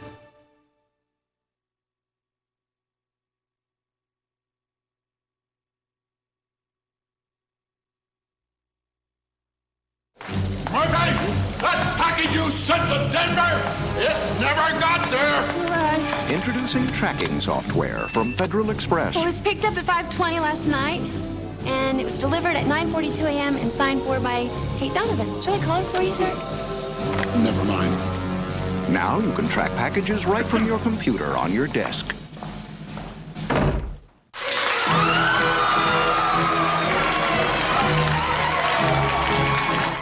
Start a Chase Better Banking relationship and you could get a 9.4% no-fee credit card, a 4.95% home equity line with no closing costs, fee-waived checking with interest, $50 just for signing up.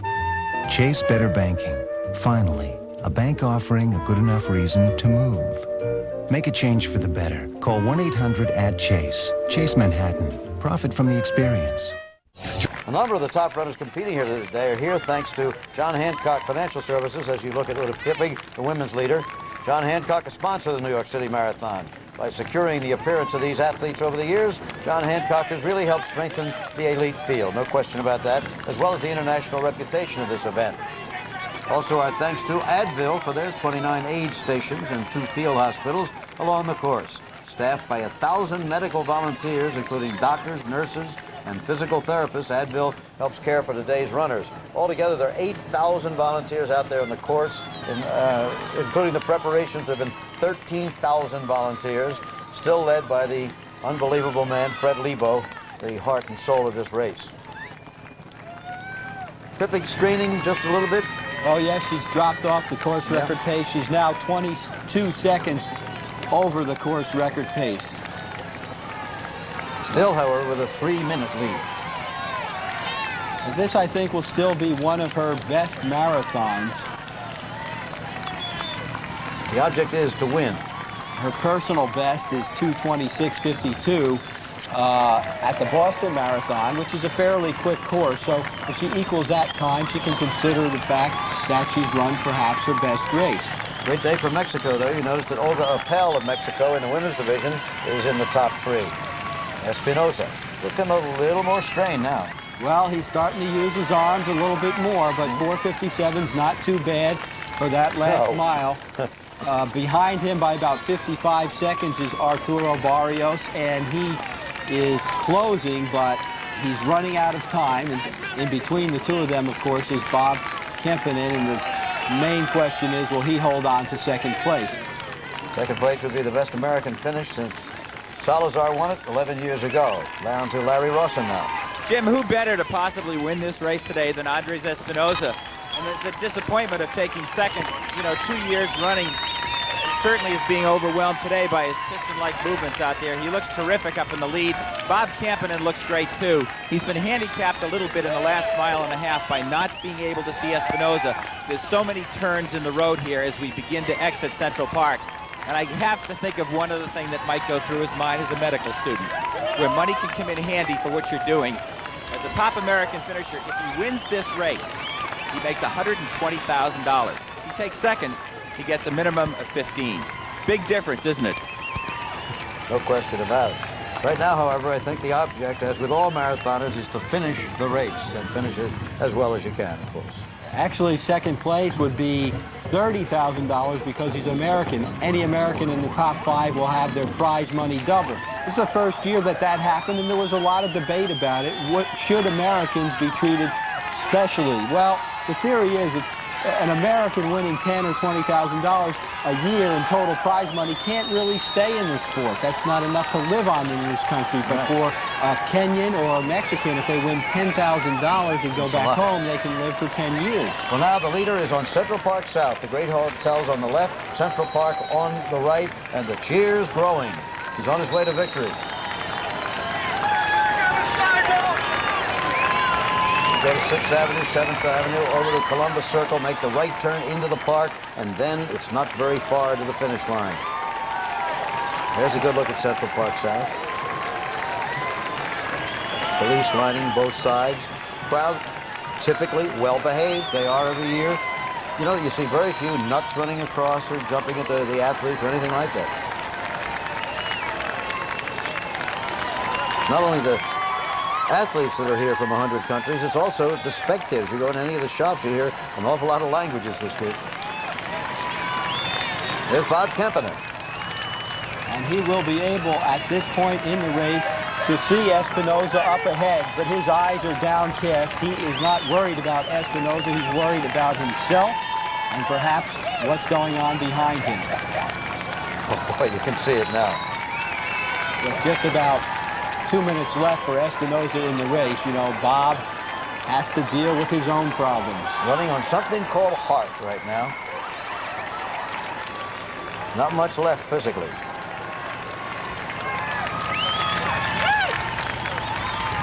There the crowd, the police officers, the motorcycle policemen, and the leader. 2:07:43 you saw at this point.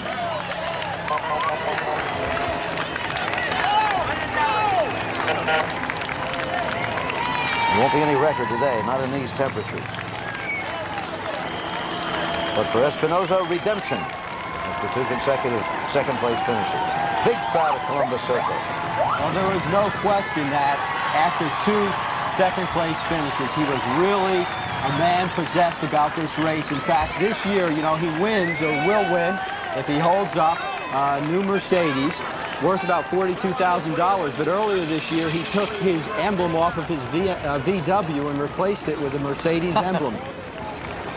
Okay, well, here he comes now, this father of two, and his wife is also pregnant again right now. You spoke about his humble origins. Today, of course, he does much better. And in a few moments, he'll be much richer again. But he just moved into a new house about a year ago in this suburb called Querétaro, about an hour from Mexico City. And he and his family are doing just fine. And you can see how much of a cushion he has over second place. We said the battle was between Mexico and Kenya, and the Kenyans have disappeared. Mexicans running first and third at this point with an American in between.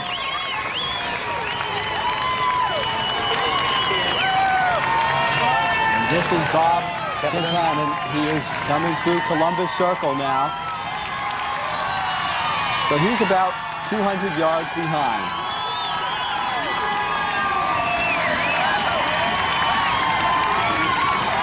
Well, this time is not bad for these weather conditions, is it, Marty? No, it's terrific. And really, if Espinoza picks it up just a little bit, he's going to have a personal best. His personal best here at New York, 2:10 even. And he's going to get under that. So he got just about everything he wanted here. With the temperature pushing 70 degrees. Quite remarkable. There's the finish line at the bottom of your screen. Listen to the crowd now.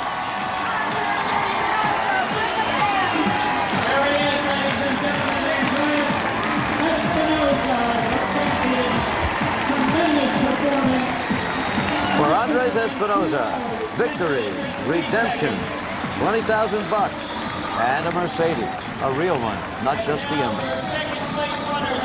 Well, how about that for consistency? 3 seconds off of his personal best, his record over 3 years, 2 seconds, and a first.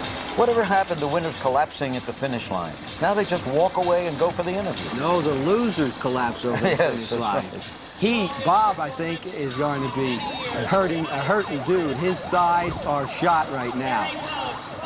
But what a victory for him, Bob Kepinen, medical student, Dartmouth graduate, and now second-place finisher in the New York City Marathon.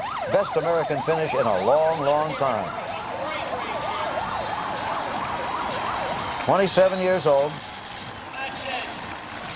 on his way to helping a lot of people when he gets his medical degree. Right now, helping himself to second. 2:11:02, that's not bad today. That beats his personal best by about a minute and a half. Yeah, let's just stop for a moment.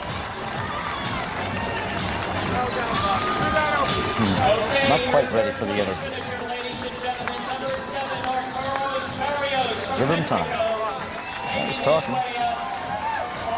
But not ready to smile, even with the medal around his neck. Now here comes Arturo Barrios, who was ready for a big effort, has made it, and will finish third. Fourth place now from Portugal, Joaquim Pinaro. And the crowd cheering for everybody as they head to the line, and the crowd will stay there for a long time, too. And there'll be somebody on the streets, as we said, even in the darkness, as the back markers make their effort of a lifetime. There he comes, looking through the trees at Arturo Barrios.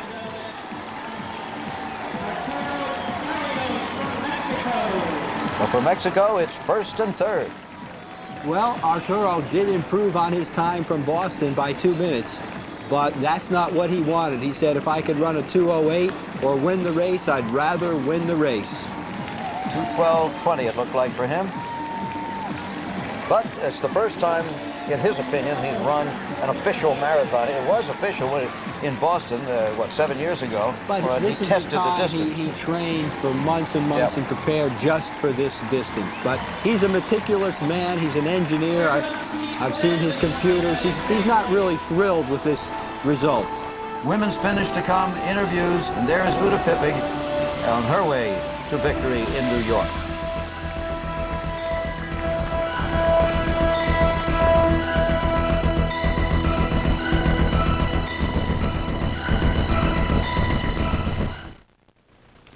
A 40-year-old woman who loves a kid's cereal. Just doesn't add up. Brave adults challenge the notion that Kellogg's Frosted Flakes are just for kids. I face 5 alarmers, and I can't face my 5-year-old at breakfast. Proving again that even the most courageous can't resist that sweet crunch in cold milk. I love them, but I can't tell you why. The secret's out. Frosted Flakes have the taste adults have grown to love. They're great. There's a problem with most dishwashers. No matter how hard you try, there's always something that doesn't quite fit in. Unless you have the new GE Profile dishwasher with Smart Rack design. Unlike the average dishwasher, you get over 20 different loading options that let you arrange pots, pans, and dishes with the greatest of ease. The GE Profile. Mom. A fitting end. No problem. To any meal.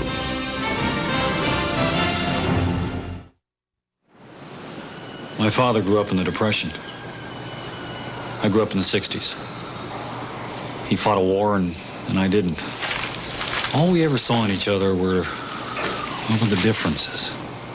I think we fought because we believed there'd always be time to take things back, make things right. I think now's the time for me to do that.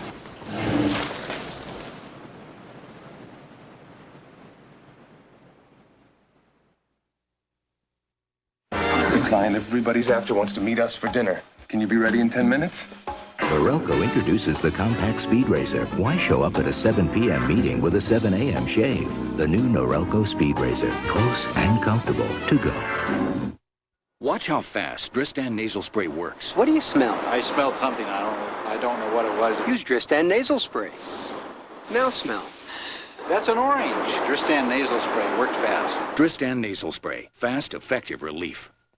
Ohio State is battling for the Big Ten title and a trip to the Rose Bowl. They meet their arch rival Michigan in a high noon classic Saturday on ABC Sports.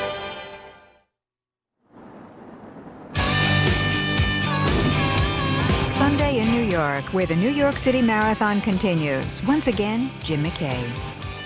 It's just about 1 o'clock in the afternoon in New York City as you look down on Central Park. The leaves still fading, but a good many of them still on the trees, unusual for the middle of November.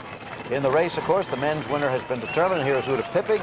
It prepares easily on her way to victory in the women's division. Her lead measured not in yards, but in minutes at this point. Also among the leaders, Olga Appel of Mexico, and the French girl, Prazat, who surprisingly has hung in there all the way. Even after going out very quickly for the first 5 miles and taking the lead, Olga Appel from Mexico, but she lives in the United States and trains in Albuquerque. She really didn't start running till late in life, and this has been a breakthrough race for her. You're talking about Appel, not Pippig. Yeah, no. Right. Uda Pippig was a product of the old East German sports system. She was trained from a very young age. She ran the 1,500 meters, the mile, the shorter events. They didn't want her in those events any longer and said you need to move up to the marathon. But she had a lot of battles because of them trying to tell her how to train, where to run. They didn't want her to be a medical student. So as soon as she had the opportunity, she left East Germany for West Germany and really started running quite a few races in the United States. She's a regular on the U.S. road circuit, spends a lot of her time in Boulder, Colorado, where she has a home. And she's had quite a career, and she's going to be a factor for a number of years to come. Meanwhile, Lynn Swan has passed the halfway mark, but I am told, he's down to a walk. Lynn's beginning to hurt? Well, Jim, my lungs feel good, but my legs are heavy. I think I'm kind of not getting enough fluid, so I just came to a walk. I'm trying to take in more fluid, but everybody keeps going. Come on. I have to keep going. A little bagel. Think you can make it? Eat this along the way. I might crab, but I'll be there sometime. All right. We'll have somebody wait for you. Okay, thank you. Okay, Lynn Swan just past the halfway mark. A great athlete like Lynn, who has trained for this, he didn't just jump into it. It gives you an idea of just how tough it is.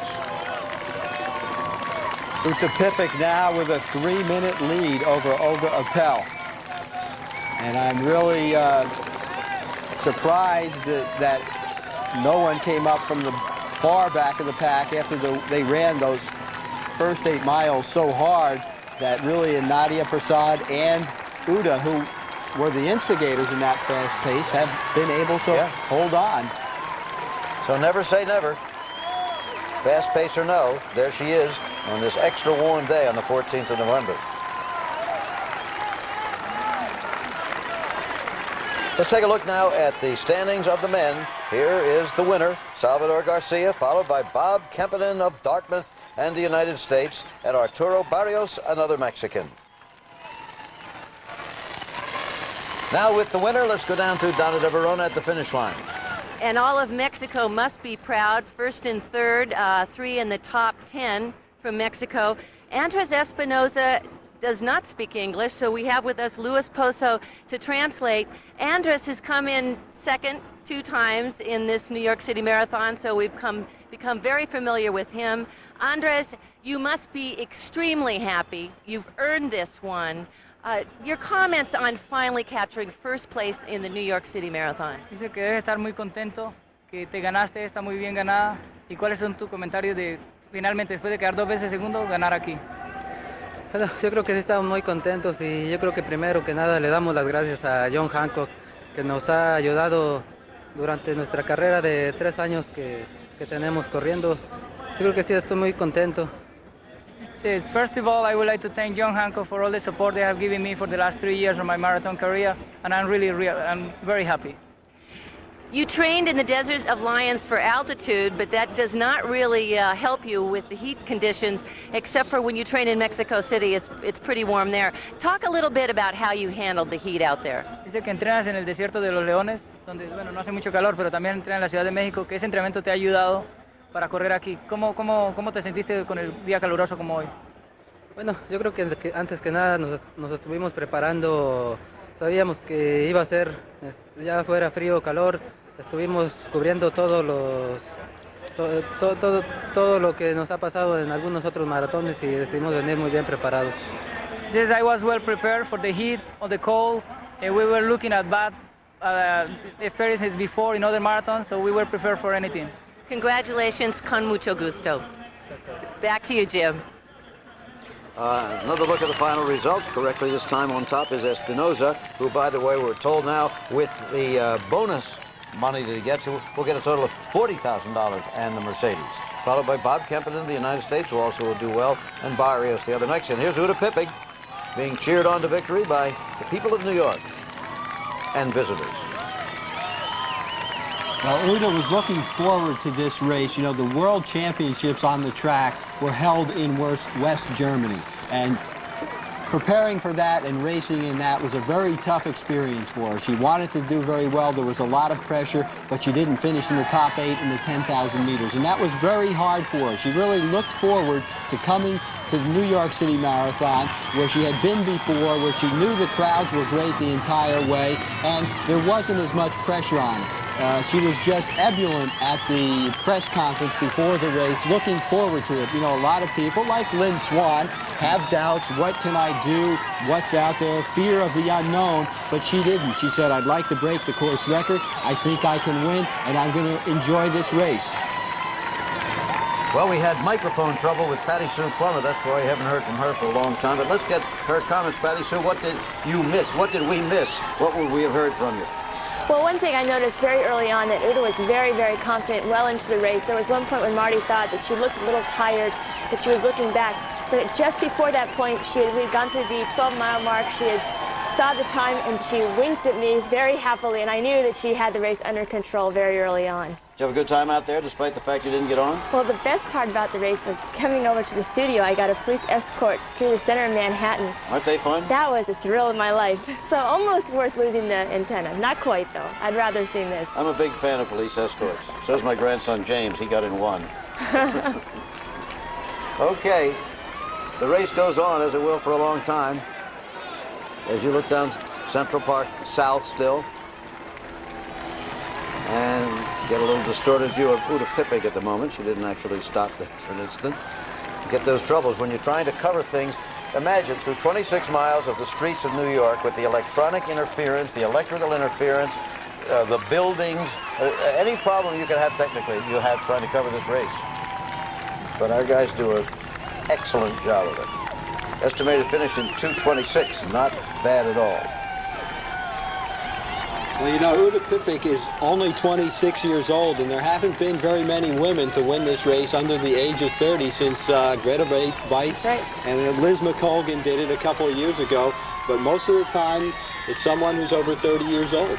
But it seems to me that actually marathon runners have been winning younger and younger. 10 or 15 years ago, there always seemed to be somebody 32 or 33. Why is that?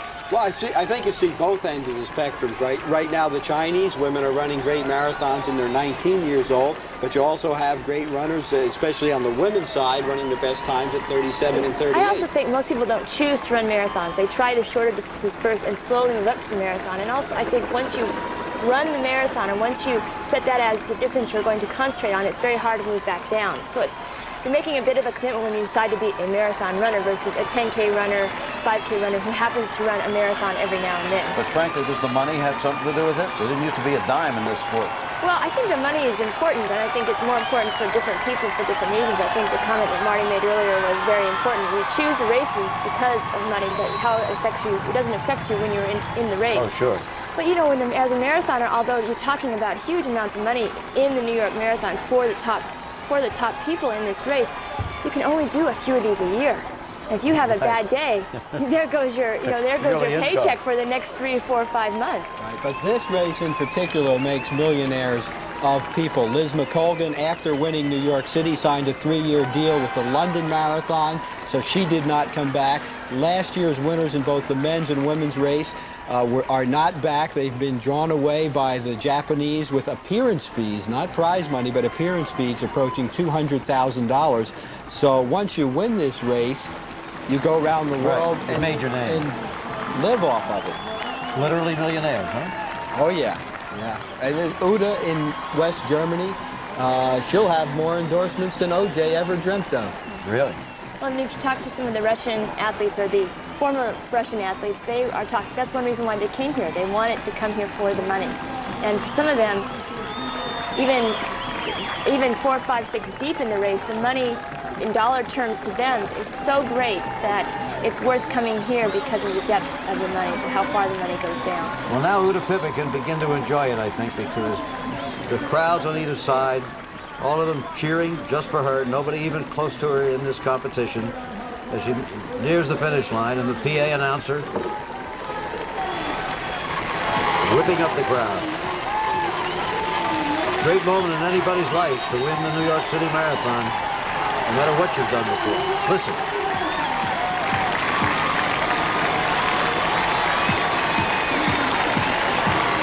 Here comes Mecca Hayden, ladies and gentlemen, from New York City. Let's hear it for Mecca Hayden. A tremendous I said to me yesterday that winning this would be like winning an Olympic medal. Maybe better.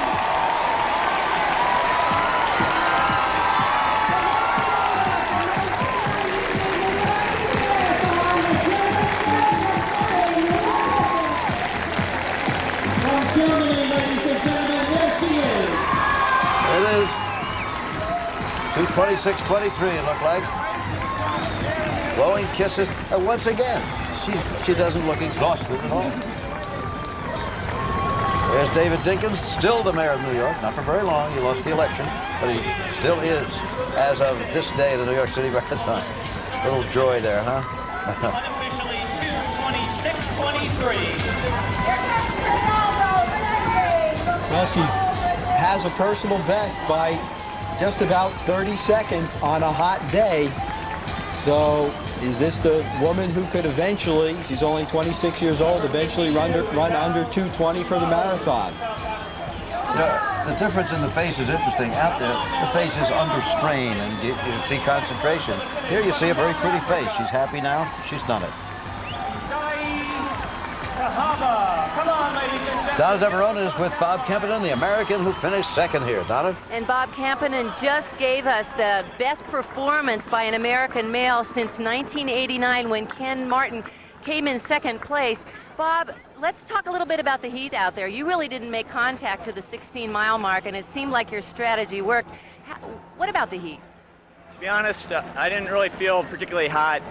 You know, I've run in a couple warm weather marathons before, and so I didn't think it was overwhelmingly tough out there, but at the same time, just the way the front pack slowed down, I guess, you know, it was taking its effect.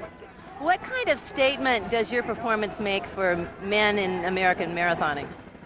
Well, it seems like maybe there's perhaps, I don't know, it's a guess, but there might be a cycle going on. There's Americans running real well at the shorter distances on the track, and you know, Mark Platchis won the world championship for the U.S., and Keith here was fifth, Keith Brantley, so, you know, it's solid. I mean, Well, your performance was certainly solid given the fact that you've a medical student and you've done so well. Congratulations.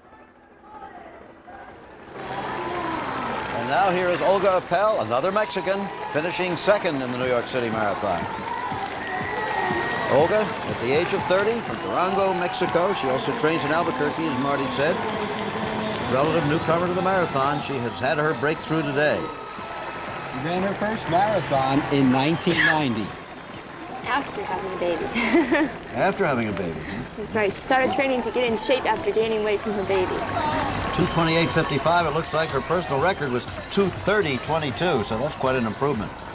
She really wanted to break 2:30, so this should be thrilled with this.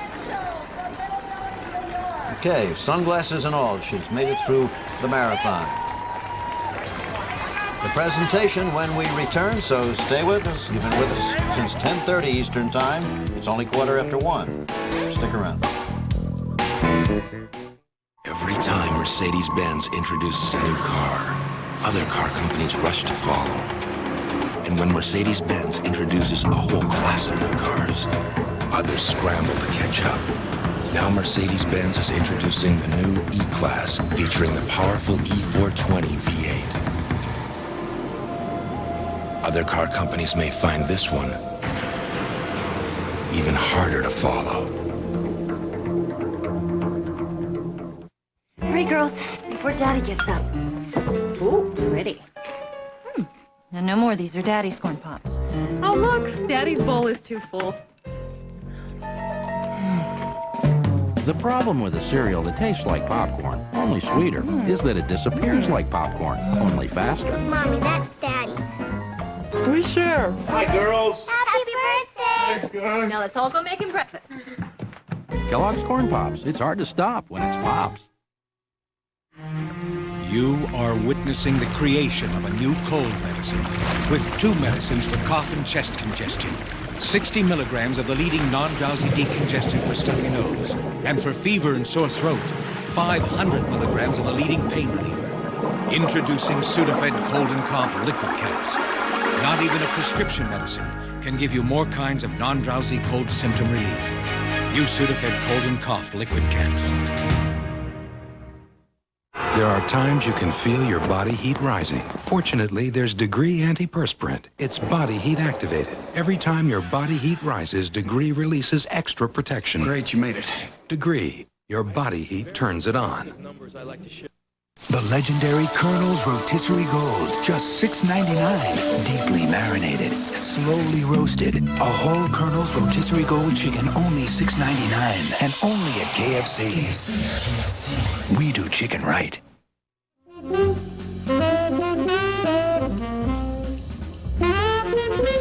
We're back again for 3 straight seasons. You know, the Buffalo Bills have been the team to beat in the AFC. Now owning the best record in the NFL, they invade Pittsburgh in Squanstown to take on their conference rival, the Steelers. That's live tomorrow at 9 Eastern, 6 Pacific on ABC's NFL Monday Night Football. Finishing 3rd in the women's division today, and quite surprisingly, here was Nadia Prasad, a French woman now resident in Cedar City, Utah. She's only 26 years old. Her personal record was 2:37.11, and she did a lot better than that today. 2:30 and something, it looked like, as I saw the clock back there. Great performance. And she went out so fast, but never thought she'd make it. She took the lead there for a while at 5 and 6 miles. She was fortunate to hold on. Most of the women who went out quick did not.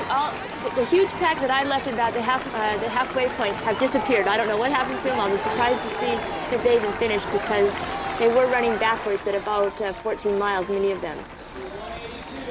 Okay, let's take a look at the standings for the women. The leaders as they came in. Look at the finish line again. Anuta Pippig of Germany becomes the first German woman to win this since they started keeping the real statistics when they started running through all 5 boroughs back in 1976. Olga Appel of Mexico, 2nd, and Nadia Prasad of France, 3rd. Now down to Donna at the finish for the presentation. Uta Pipping, yes, you're the first German ever to win the New York City Marathon. And before the race, when we did our interview, you said you had a secret strategy and you weren't going to tell me. Does that mean that you had to run out there all alone? Was it a little lonely out there? I was very alone, but the people on the street, they screamed so much, and maybe now I can say I'm a New Yorker, and I'm very happy. And thanks a lot to all people on the street.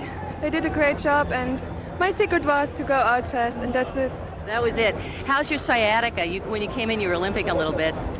Yeah, because I had the last 15K a lot of trouble with the sciatica, but now I will work on it again. I have a good physical therapist who helps me in Berlin, and if I go back now to Berlin, then I will see that can make it better. Does this win mean that you're committed to running the marathon distance now till 1996 in Atlanta?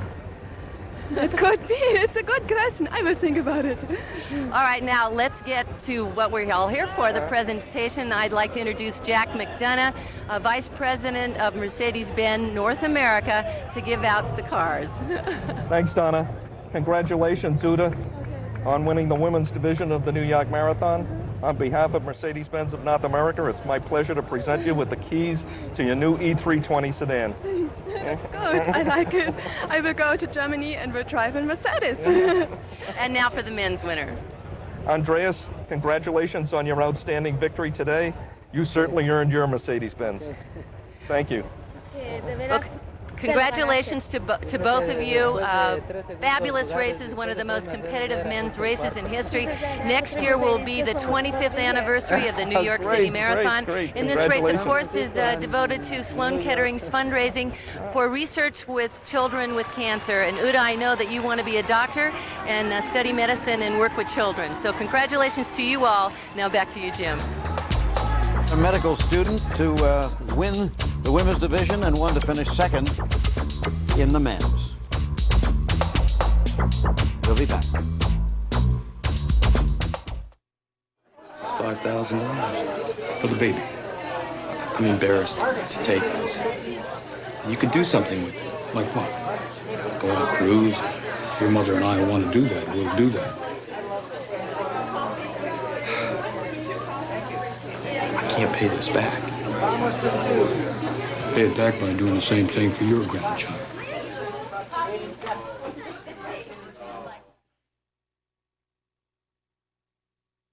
Question. If your cold pill's so good, how come your symptoms keep coming back? Because your pill doesn't work 24 hours. Introducing Effidac 24, the first cold tablet so effective, just one works 24 hours. Look, Sudafed drops off after 6 hours. Tavist after 12. So your symptoms keep coming back, but just one Effidac gives consistent relief for 24 hours. So your symptoms don't come back. New 24-hour Effidac keeps cold symptoms from coming back.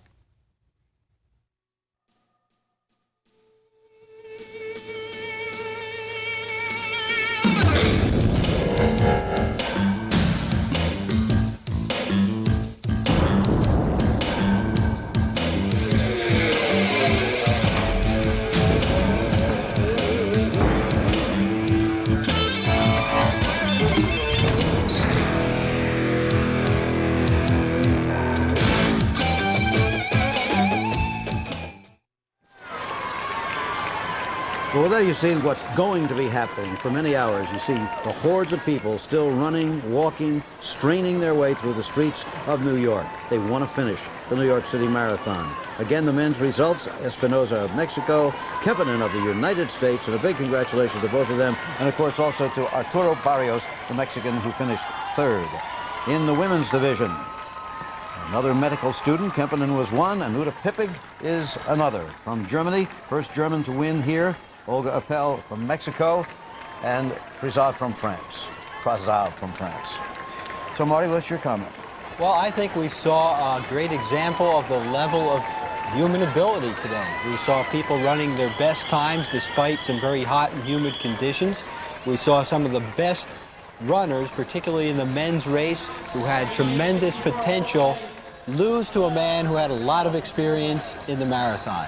And it doesn't matter what your potential is, you have to know how to run the marathon. Kim Jones, by the way, has just gotten to mile 23. She's really straining. She doesn't drop out, I think. Out of the race, though. She really wanted to run this race. You're quite out of the picture at the moment, Mary. There you are. I am. Don Imus, do you hear me?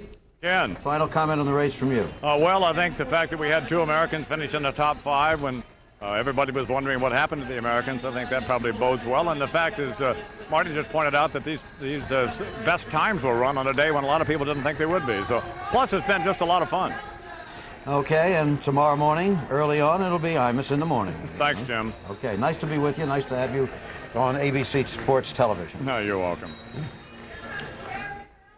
Lynn Swan, he's still out there somewhere on First Avenue, and good luck to you if you hear us. You know, we at ABC Sports this week lost a friend and colleague who never ran a marathon in his life. In fact, he never ran at all. He didn't like running. He didn't like fast walking. He came to us late in life. He said he'd do anything, and he did. Nothing was too small. Nothing was too big. He died this week. His name was Bill Edwards, and we're going to miss Bill Edwards very, very much around ABC Sports. The marathon was the story today. It goes on. Marty, it's been great to have you with us, and all the members of our staff, which seems to grow each year in numbers and in intelligence. That's the story. Jim McKay saying so long.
ABC Sports coverage of the New York City Marathon has been brought to you by Kellogg's, the best to you each morning.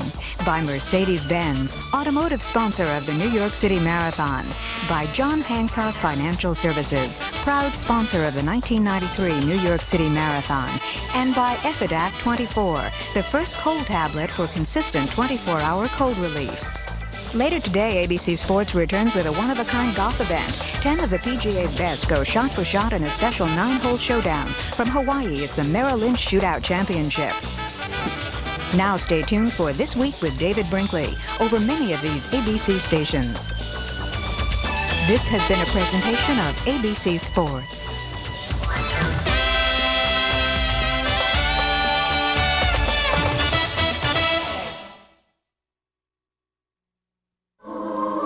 A promotional fee has been paid to ABC Sports by United Airlines. Come enjoy United's renowned international service, non-stop to London's Heathrow from 6 U.S. cities. Come fly the friendly skies. If someone committed an unforgivable crime against your child, I don't understand. and the law set them free, I have no choice but to dismiss all charges. what would you do? Leslie Ann Warren, Annette O'Toole, do you have the right to take a mother's revenge? Sunday.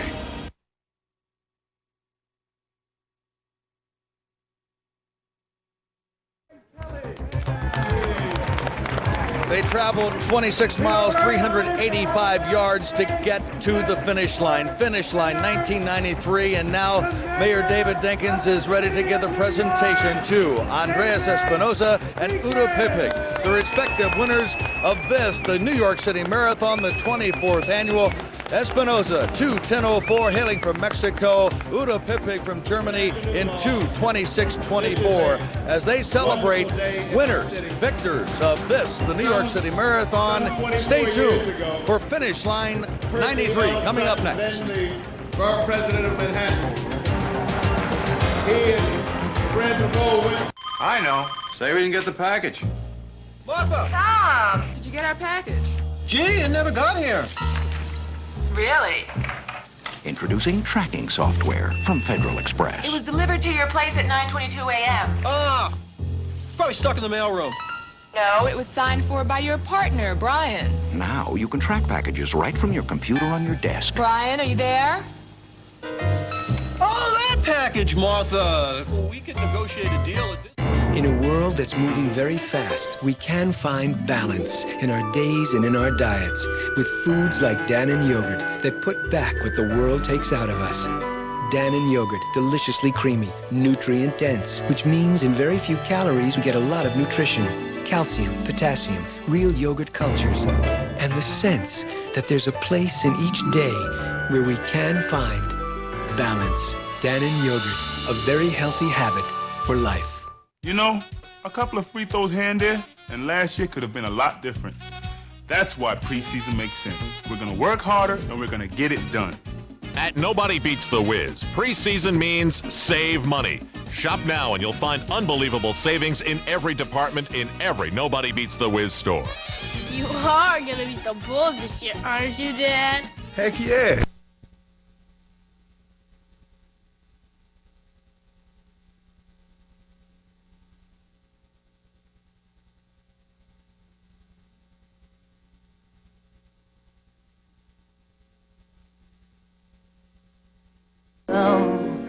Oh no, it's just the nearness of you.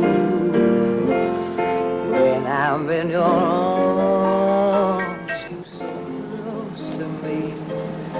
All my wildest dreams come true. I only have a minute. They're building a bridge I have to supervise. Okay, look. Tonight at 7 sharp, right? I'll come back for you. Okay?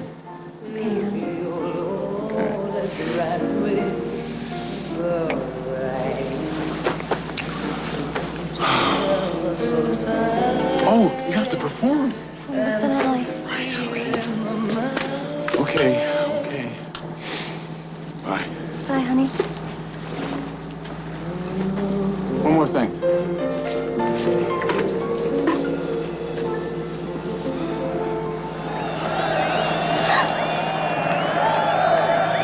Hey, Berna! Hey, Berna! Berna! Holy cow. Look, I don't mean to be personal, but there are a couple... Wow, somebody there's got good breath control.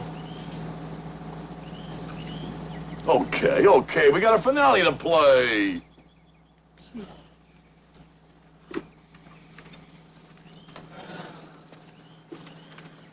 We're not at the movies.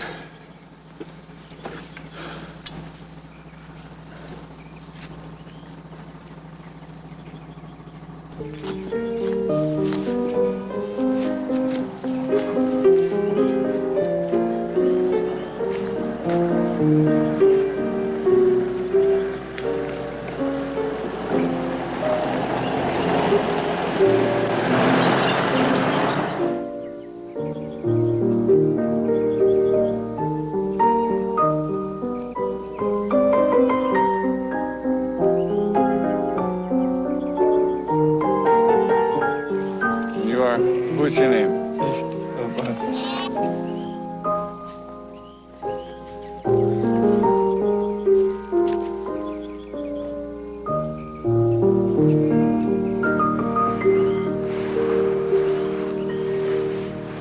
Would you like to have some wine? Can't. Why? It's bad for the voice. Oh, sorry. Well, that's all right. Part of having a gift protecting it. I don't smoke. I don't drink. Oh, I'll take a sip now and then, but drinking's bad for just about everything, and smoking's bad for the breath, and it makes your voice husky. And when you're an all-around like me, you gotta protect everything. My legs and feet because of dancing. My voice because I sing. And I might even want to act someday. Act? Oh, I don't mean anything heavy. I'd be afraid of... What's his name? You know, that big classic? Or some of those others, but I can see myself in Noel Coward or Kaufman Hart. I can be breezy and elegant. It comes natural to me. I don't know how, but I grew up with this. Lucky I can eat with knives and forks and spoons. Oh, God, I love you, Verna. Boy, what I grew up with. A bunch of animals. You ever been in foster homes? No, I mean, I really do. What? Love you.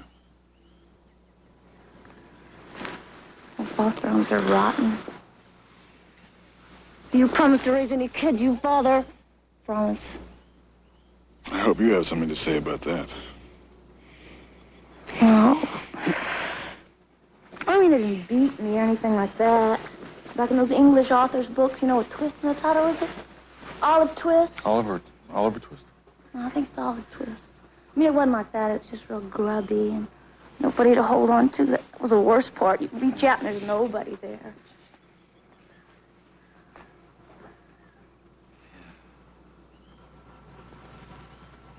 I think that's why I became a performer. You're not lonely when everybody's out there screaming and hollering at you, accepting you. Oh, maybe you wouldn't understand. Oh, baby, I understand. I know how important it is to you. It's not important. It's everything. Yeah, but there can be other things. Not if you're dedicated. And a born star. But I'm sorry.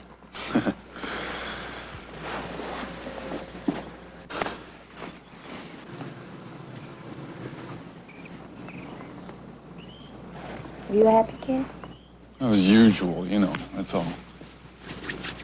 I was dreamy, they said. They kind of frowned on that. But no, I was just like everybody else. They were all like you? Sounds like heaven. Farm boy? Big farm. Lots of workers on it. But we were pretty city-fied. We had 2 movie theaters in town and a nightclub that was open in October and November, and then again in February and March. And the circus came through every other year. And they were touring acts sometimes. Acts? What kind? All kinds. Plays sometimes, vaudeville acts, you know. I snuck in once. You snuck in? Yeah, my folks didn't like the idea of my going. Oh, they're that kind. Oh, they love you like I do. They're decent, you're decent, they'd recognize that. Decent, huh? But your career, why is it so important? I mean, I guess I know, but... I'm just born to it. Seems like I want everything that goes with it. The clothes, friends among the great, fame, working with great composers and producers and directors. You know the funerals stars have, like Valentino? Funerals? Oh, at the end of it all, that's what I want. I want them all to come, all the great people, and they'll cry, and the simple people, they'll be there too. I'll be missed, see, by thousands and thousands, maybe millions of people. No, I won't be back. They won't be glad I'm gone. Which is what I've always known. I won't be relieved. It'll be a long march. Carriages and flowers and all these famous people, and there'll be a moving funeral oration, and there'll be in all the papers and all the newsreels. That's pretty morbid. Oh, you don't understand. It's not morbid at all. It's not sad at all. It's beautiful. It's what art can do for you, make you immortal. It's like living forever. It's more than just living forever. It's being thought of, remembered, respected. Long after this life. But I want to love, think of, remember, and respect you during your life. I know, but it's not the same. But I just don't understand. I just don't understand. I don't hold it against you. People always had a hard time understanding me. They thought I was crazy. But I have to believe in myself. Nobody else ever did, and I do believe in myself. I can't be some silly little bum or some frowsy housewife. I'm Verna. I'm unique. I've gotta be. Just gotta be. I'm sorry, baby.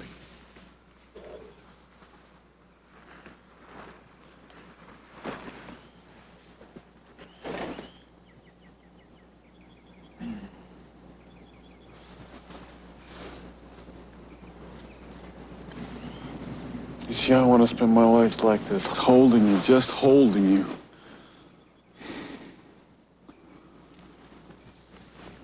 I love you so much. I feel it everywhere in my body. I'm sorry. Talk like that, this doesn't come easy to me. I haven't had much in this life, so I know when there's something I want, when there's something I need you, Verna. Will you marry me? I can't.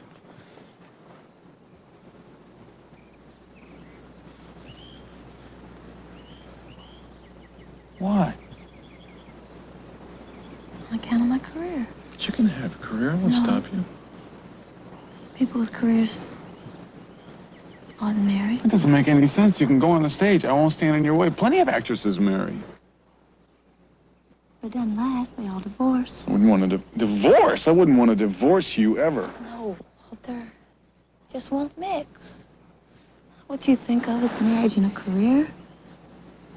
Oh, we'd be fools if we thought so, and I couldn't stand to see you as unhappy as you'd be when my career took off. I just don't understand.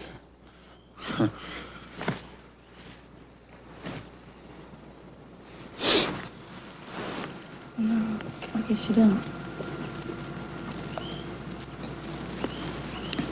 But it's gotta be. Think of that kind of life. In the columns. Always at parties, rehearsing all day, performing all night. Working on publicity, touring in the summer, making movies, always on the move. It's no kind of life for a wife. You'd start to go crazy. I know. I've seen it happen.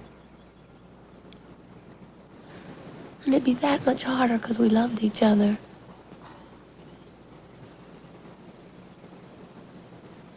Let's not talk about it anymore, Walter. I won't change my mind. Come on.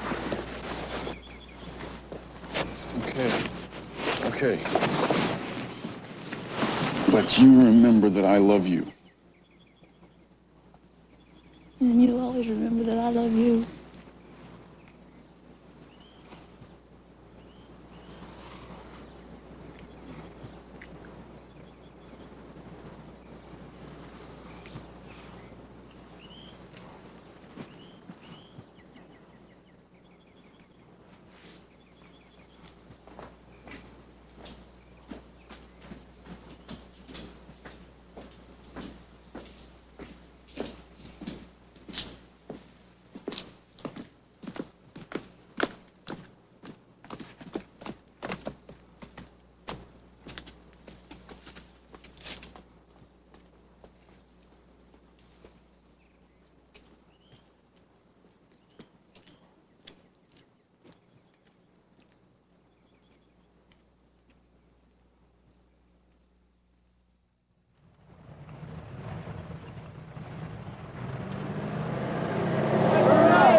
Outside at the picnic. Yes, sirree. Yeah. Over here's a nice spot. Nice weather we're having. Gonna be cold pretty soon. Hi, Verna. Hey, Verna.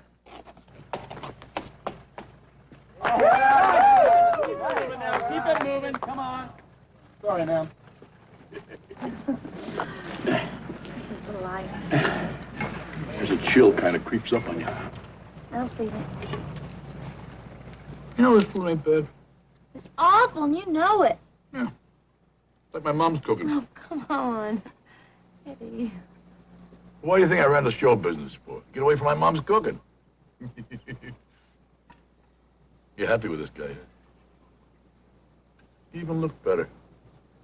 Not so pale, not so skinny. You don't think I'm ruining my figure, do you? Nah, you look great. Gonna marry him? No. Why? Don't say it. On account of your career. That's a good reason. Look, Verna. No, not Verna. Mary. Take this guy. Take him. He'll marry you're here, and then you can go back to the States and wait for him. This won't last forever. He's a survivor, all right. Why are you saying this? You know I have my career to think about. So what? You can marry him and still have your career. So what? Eddie, you know it doesn't work that way. Not if you're serious. Not if you're special.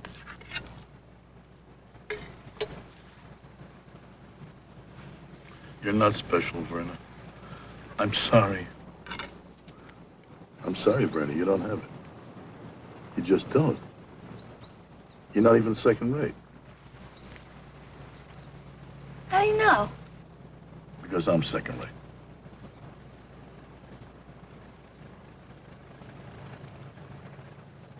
I'm unique.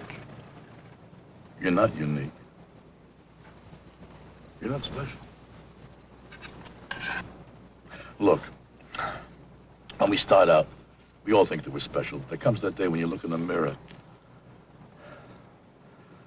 and you see that there are 100 other people who would go on for you, and nobody would see the difference. I know. I've been there. Come on, take this guy. Take him. I think we're not going to run away from him. Forget it, Eddie. You're just trying to make up for the daughter you never had.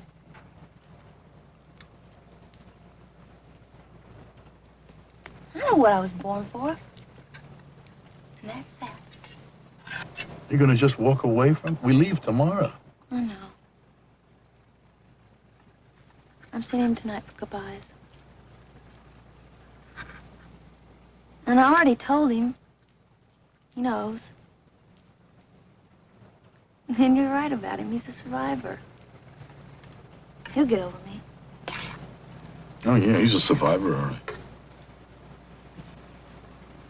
How about you, Verna? Me?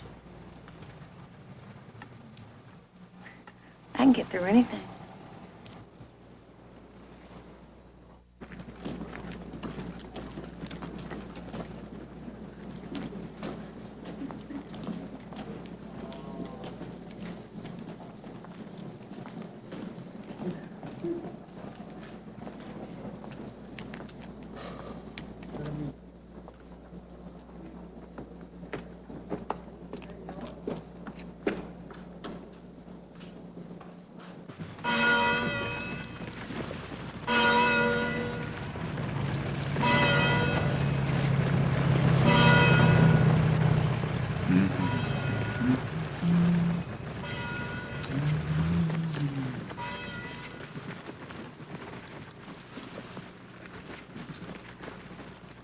Where are you going? I got a show. And I'm going to Aachen.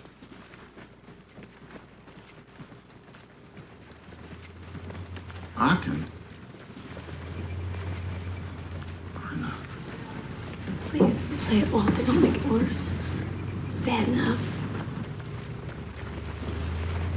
I don't mean to sound silly, Verna, but God damn it! Don't you understand? I need you. You need me.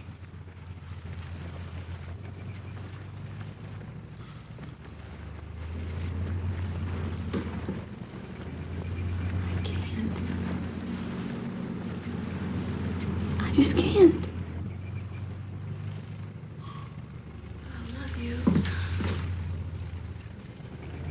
I really do. In these past few Please, days. Verna.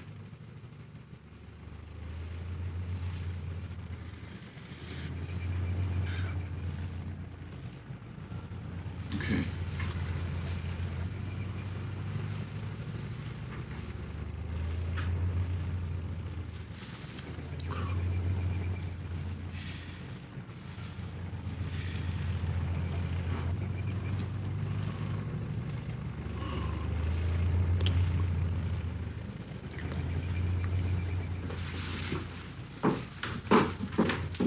Verna.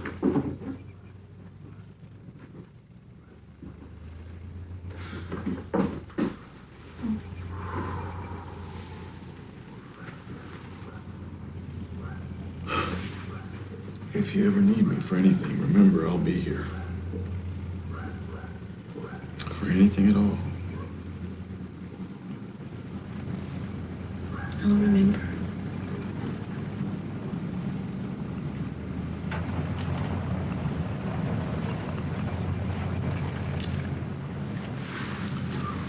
Brenna, let me give you my folks' address. We can keep in touch, maybe after the war.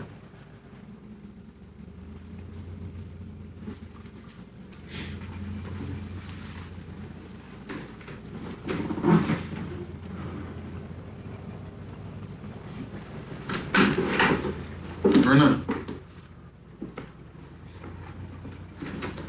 I hope you don't think I'm stupid.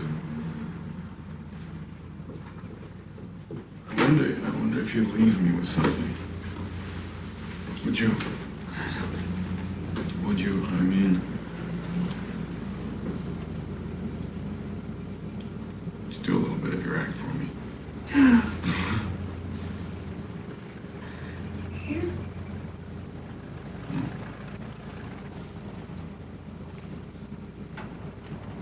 Before you go, if you don't mind.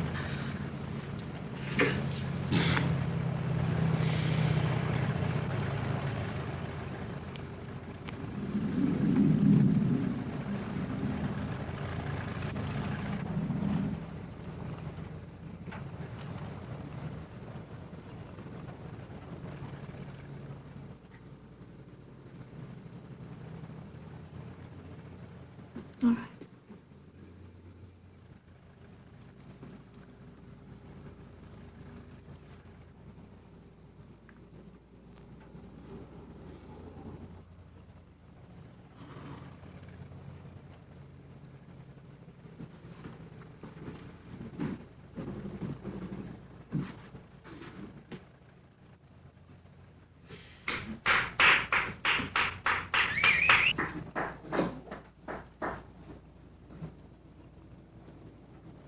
Since you went away, I live from day to day and dream about tomorrow, tomorrow with you.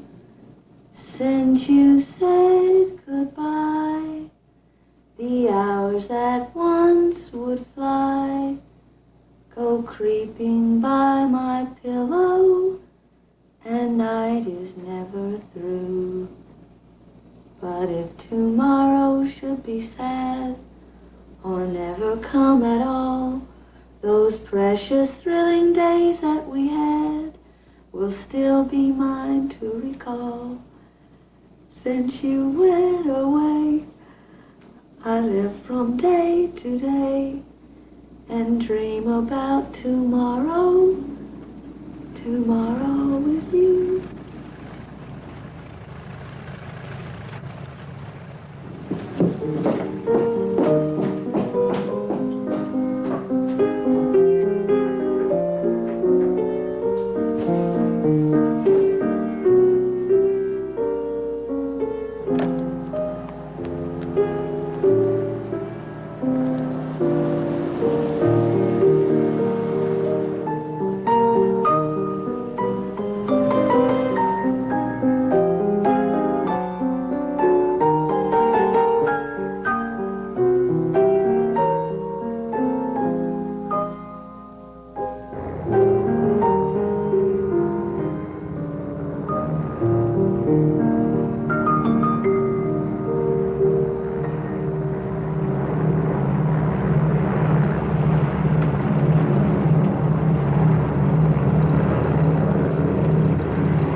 I'll not complain.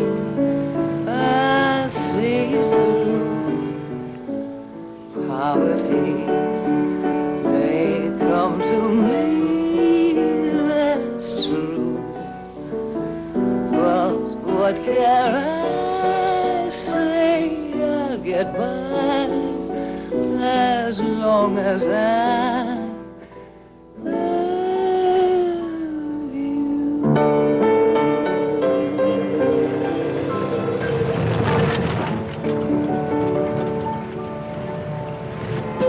There's a somebody I'm longing to see. I hope that he turns out to be someone who'll watch over me.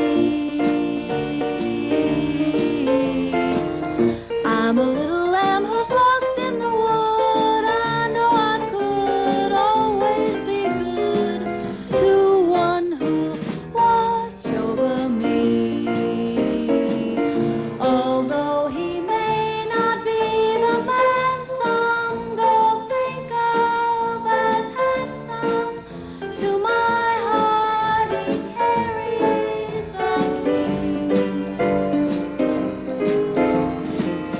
Won't you tell him please to put on some speed, follow my lead? Oh, how I need someone to watch over me.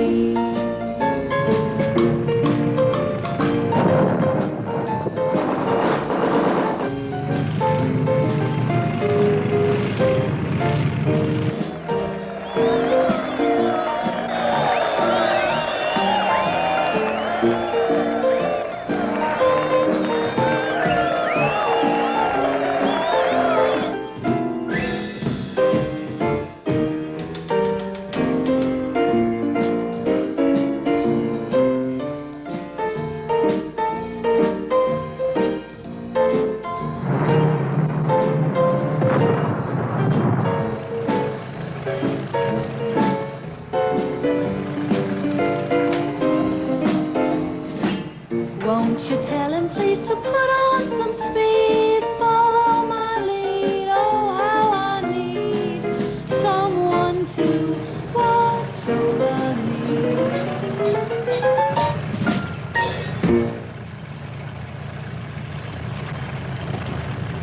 Jeepers, creepers, where'd you get those peepers?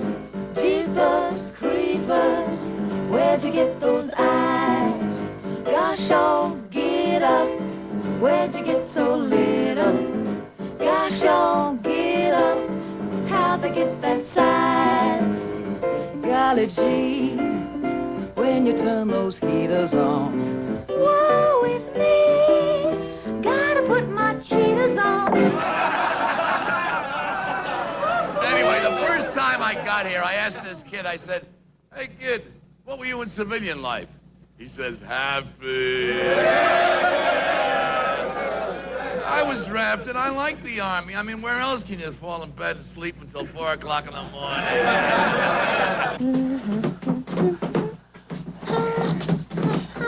Do you ever think that tapping might get on somebody's nerves? I'm sorry, Maureen. I'll go farther away from you, but I want to be near the stage when they call us. Oh, I'm sorry, kid. Just this weather's got on my nerves. Not sleeping and the guns. I don't know how you keep at it. Well, that's my career. What about that guy in Val's, the captain? What about him? He asked you to marry him, didn't he? Yep. Well? Well, I can't marry him, Maureen, on account of my career. Oh, God. I just don't think anybody in our profession ought to get married. Not when you're going to be a star. Oh, Maureen, I'm crazy about him, but I'm not going to let anything interfere with my career. Oh, you sap. Letting that chance go by. He wasn't a bum or a lech. He was a sweet kid that would kill for you. You throw him over for what? For some other guy, for some money? No. Your rotten, lousy career, you don't even have one. Maureen! I'm telling you straight, kid. Run. Run back there. Go ahead this second. Grab that guy. Somebody's given you the greatest gift in the world and you don't even know it. Run! No way. No way. You don't get it, do you? No. You don't understand. Is there a brain in that head of yours? Is there any sense in you? You don't have a profession. You don't have a career. You don't got nothing in this whole big rotten world. Least of all your talent. You're a doll. But you can't sing, you can't dance, and you can't even move across the stage. You have a heart as big as the moon. But we took you on this tour because we had no other choice. We were leaving the next day, and there wasn't another soul to bring with us. This is it. You understand that? You'll never do better, and you'll never do as good. So run back there and grab that guy and make some for yourself. Do it for his sake. Do it for your own. You're just jealous, Maureen. So far, without any opposition, at least none that I have been able to see. Our fighters are down just almost nosing along the hedgerows, searching the little villages, and they're up above us and on both sides. This is the real meaning of air power. There go the parapacks, formation ahead of us. Yeah, you ready, Lieutenant? Could be happier. All right, everybody, get in the jeeps. Hey, everybody. What is it the GI said? Hurry up and stand still. What's the problem? Is it this counterattack? Panzer divisions. We weren't expecting them. And all of us? We're all in the middle of it. We're going to try and get everybody out. I ain't promising anything. You serious? I'm sorry. Taking a road. Things open. It's the best we can do. What'll the Germans do with us? Kill us? Lots of things will kill you in war, really. Mines, guns, tanks, Germans. They're all out there. Come on, we better shovel off. Oh, finally. Hope you're arranging for better food and less noise. I'm arranging for the New York Philharmonic to accompany you the next time you sing.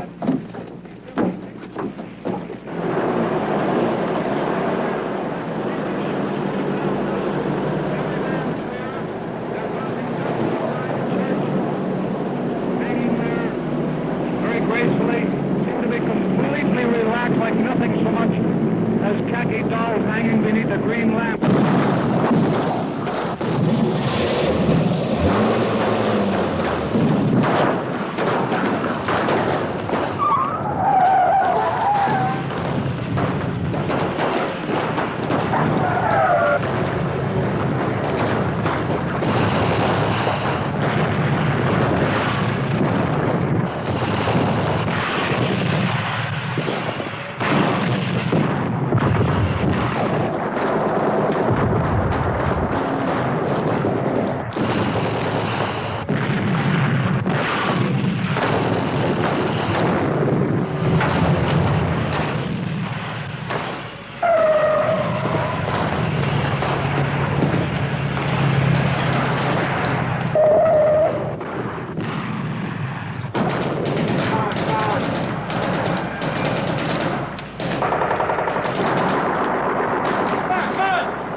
Everybody okay?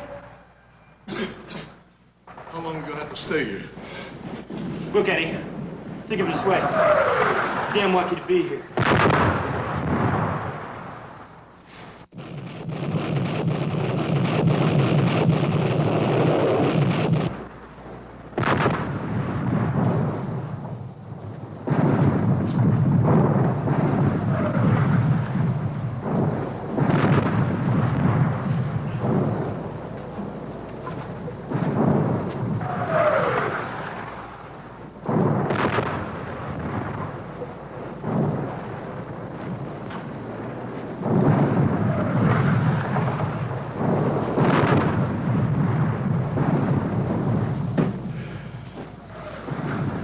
Some Christmas, huh?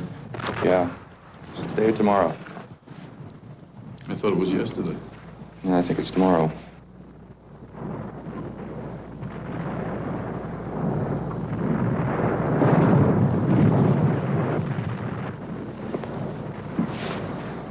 How are you, girls? Hungry, cold, tired, and scared. Not necessarily in that order. Is it really Christmas? Sure. See all the tinsel, presents, Eddie, did you talk to the sergeant? Lieutenant. Well, whatever he is. They gonna bury us here? I don't know what their plans for us are. They got a war to fight.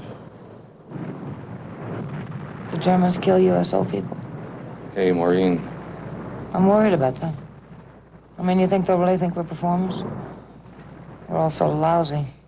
Probably think we're spies. Imagine being shot singing flat. Telling jokes. My jokes? They think they were sensational. But just sensational performers. I think they'd shoot us anyway. You first. Seriously, what do you think they'll do with us? I don't know. Prisoner camp, maybe. Hi, everybody. Merry Christmas. Come on. Where's your Christmas cheer? You're here for morale, remember? Look, cheer up. Things aren't so bad. Hell, we've pushed them back 3 houses. Crowds ain't got us yet. How about you put on a show for the guys this afternoon? I can't say they'd appreciate it with the kind of shows you've been putting on. But what the hell? Hey, wait a second. Come on, come on. These guys need what you show people have got. Some energy, some spirit. I know it's rough. Count me out, brother. Okay, okay. I'm not gonna pressure you. What do you say you put it to a vote? Whatever you say goes.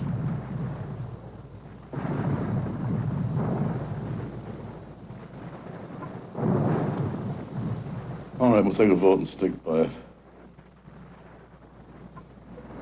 I say yes. Didn't guarantee it would be safe or easy for us. Anyway, I'm used to playing under fire. I played the Catskills. Great, Eddie. Love to see you without a head. Make your jokes better. You crazy? Look, I know why we're here just the same as you. I vote no. So do I. Well? Sam, you just said count you out. Oh, Maureen, look around at these guys. We're still in one piece. We aren't in any pain. We haven't been fighting. Break my heart. I'm with Eddie. I vote yes. It's 2-2.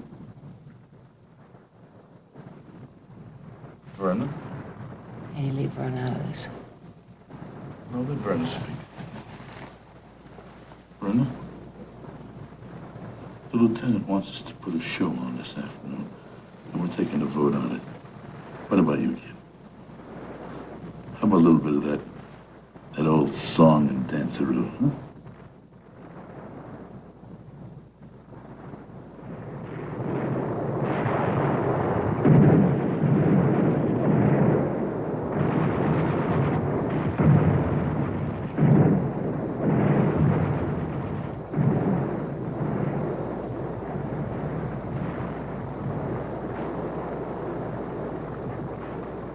What can I tell you? Have we got a show tonight? Have we got a show tonight? Hey, have we got a show? Wise guys.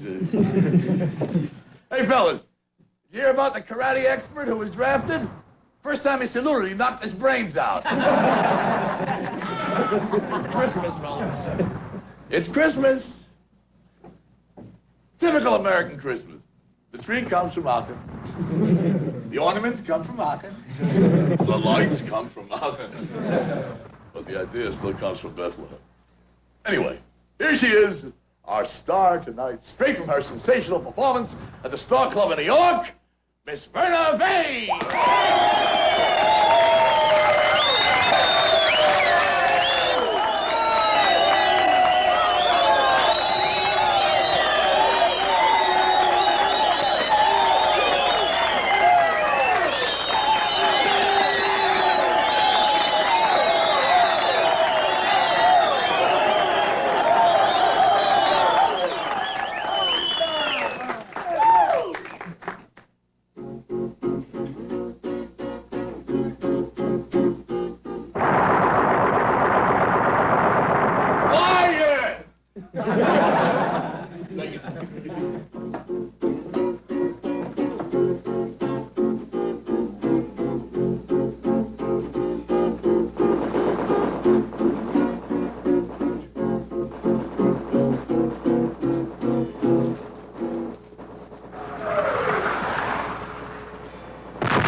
stars all seem to know that you didn't mean all those sighs.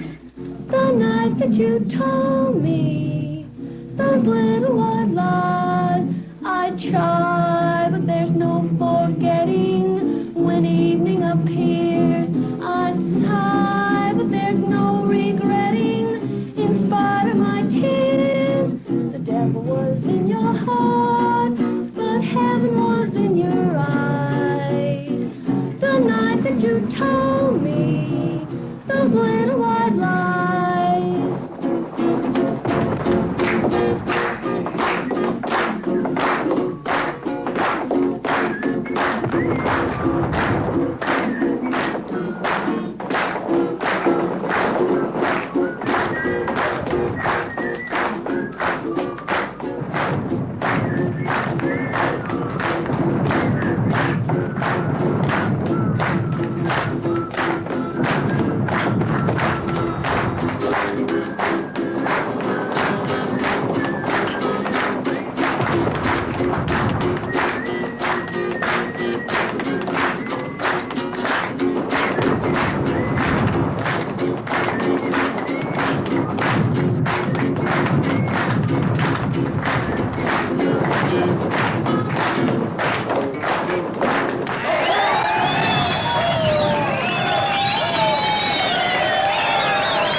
You ever been to Paris? Yes, ma'am, quite. I've never been there. A acquaintance of mine was there. I've never been there, though. I think I'll get a new pair of shoes when I get there. You know, of course, that Paris is the fashion capital of the world.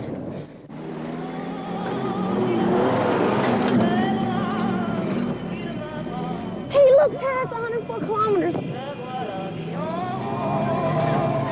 Now, I read today that romances are real low ebb in Hollywood. I wonder why. War does that sort of thing. Yeah. Well, I guess I'll see the Eiffel Tower first, and then I'll look for some shoes. Don't worry, kid. It's just a column of Sherman's coming up.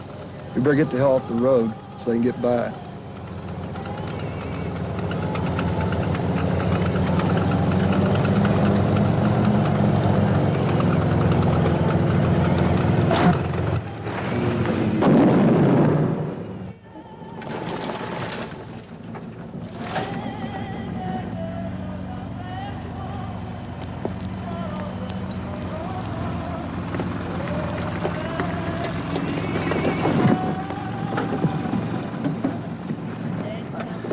German spring mine. Somebody look after the kid.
What about this USO girl, Verna Vane, who was killed by a mine near Mons? Who was she? Sir, she was one... First girl from a camp show killed in combat. wasn't mine, wasn't it? Yes, sir. Says here there's no next of kin. Poor kid must be an orphan. Ought to have a bang-up military funeral. Yes, sir. Who's the guy in charge of Notre Dame Cathedral? Get him on the phone. Yes, sir. See that a piece gets into Stars and Stripes. Yes. Put in a call to the ranking chaplain. Yes, sir. Find out about getting a guard of honor. Yes, sir. Boom. We're in business. The rest of that day, considerable red tape was snipped. And a feast appeared in Stars and Stripes the next morning to the effect that the general would attend funeral services in Notre Dame on Sunday for Verna Vane, American girl killed in action. The colonel moved fast, but thereafter events over which he had no control began to move even faster. The colonel began to sweat. He'd only been trying to organize a good story for back home. Now it was too late to back out. The presence of the American general made it imperative that Allied representatives be invited if solidarity was to be preserved. The colonel did a rush job on invitations. Things worked out better than might have been expected. And on a cold and cloudy January afternoon in Paris, Verna Vane arrived on a gun caisson for her first and last world premiere.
None of the glittering foreign dignitaries had the slightest idea who Verna Vane was, or cared. But the doughboys knew. They had seen her at Rennes and Le Mans and Nancy, outside of Metz and north of Luxembourg, in Brussels and Liège and Maastricht, in shattered Aachen and besieged Bastogne. And they remembered the thin girl in the little pants and the thingamajig across her chest, who couldn't sing or dance a hell of a lot, but who had stood there smiling wistfully at them. They remembered how she had reminded them all of those sweet kids back home. I'll be seeing you in all the old familiar places that this heart of mine embraces all day through. In that small cafe, the park across the way, the children's carousel, the chestnut trees. I'll be seeing you in every lovely summer's day, in everything that's light and gay. I'll always think of you that way. I'll find you in the morning sun, and when the night is new,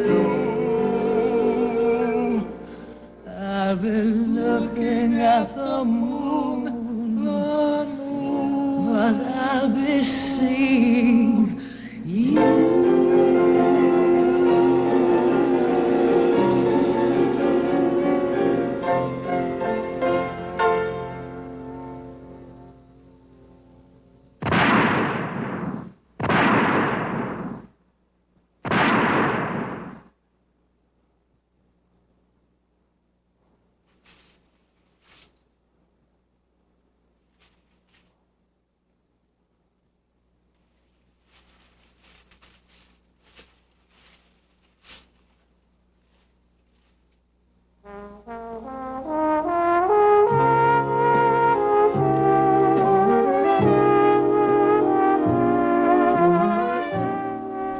Coming up next, Steve DeBartolo talks one-on-one with Governor-elect Christine Todd Whitman in her first interview since questions arose regarding her campaign.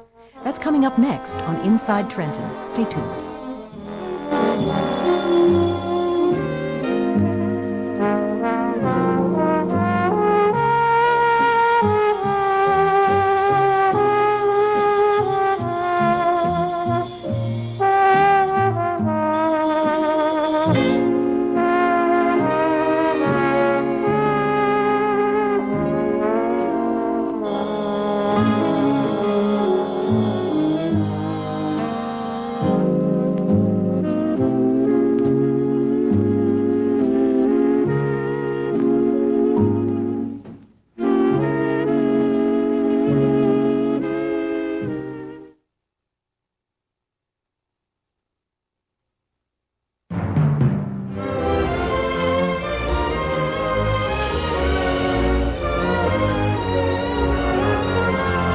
Great Performances is made possible by the National Endowment for the Arts, the Corporation for Public Broadcasting, and by the annual financial support from viewers like you, and by Duracell, which proudly supports Great Performances, television's longest-running performance series.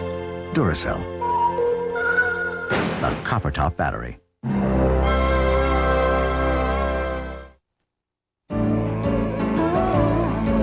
This is PBS. This is Charlie Rose. Join me here weeknights for engaging conversation with some of the most interesting people in the world.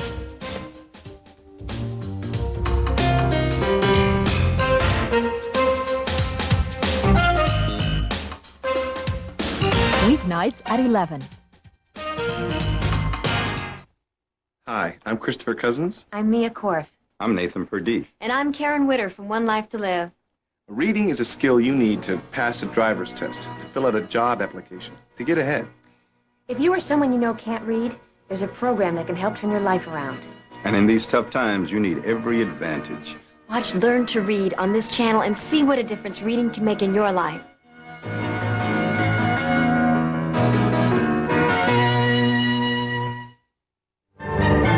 Next time on Masterpiece Theater, we present a swashbuckling new hero, British soldier Richard Sharp.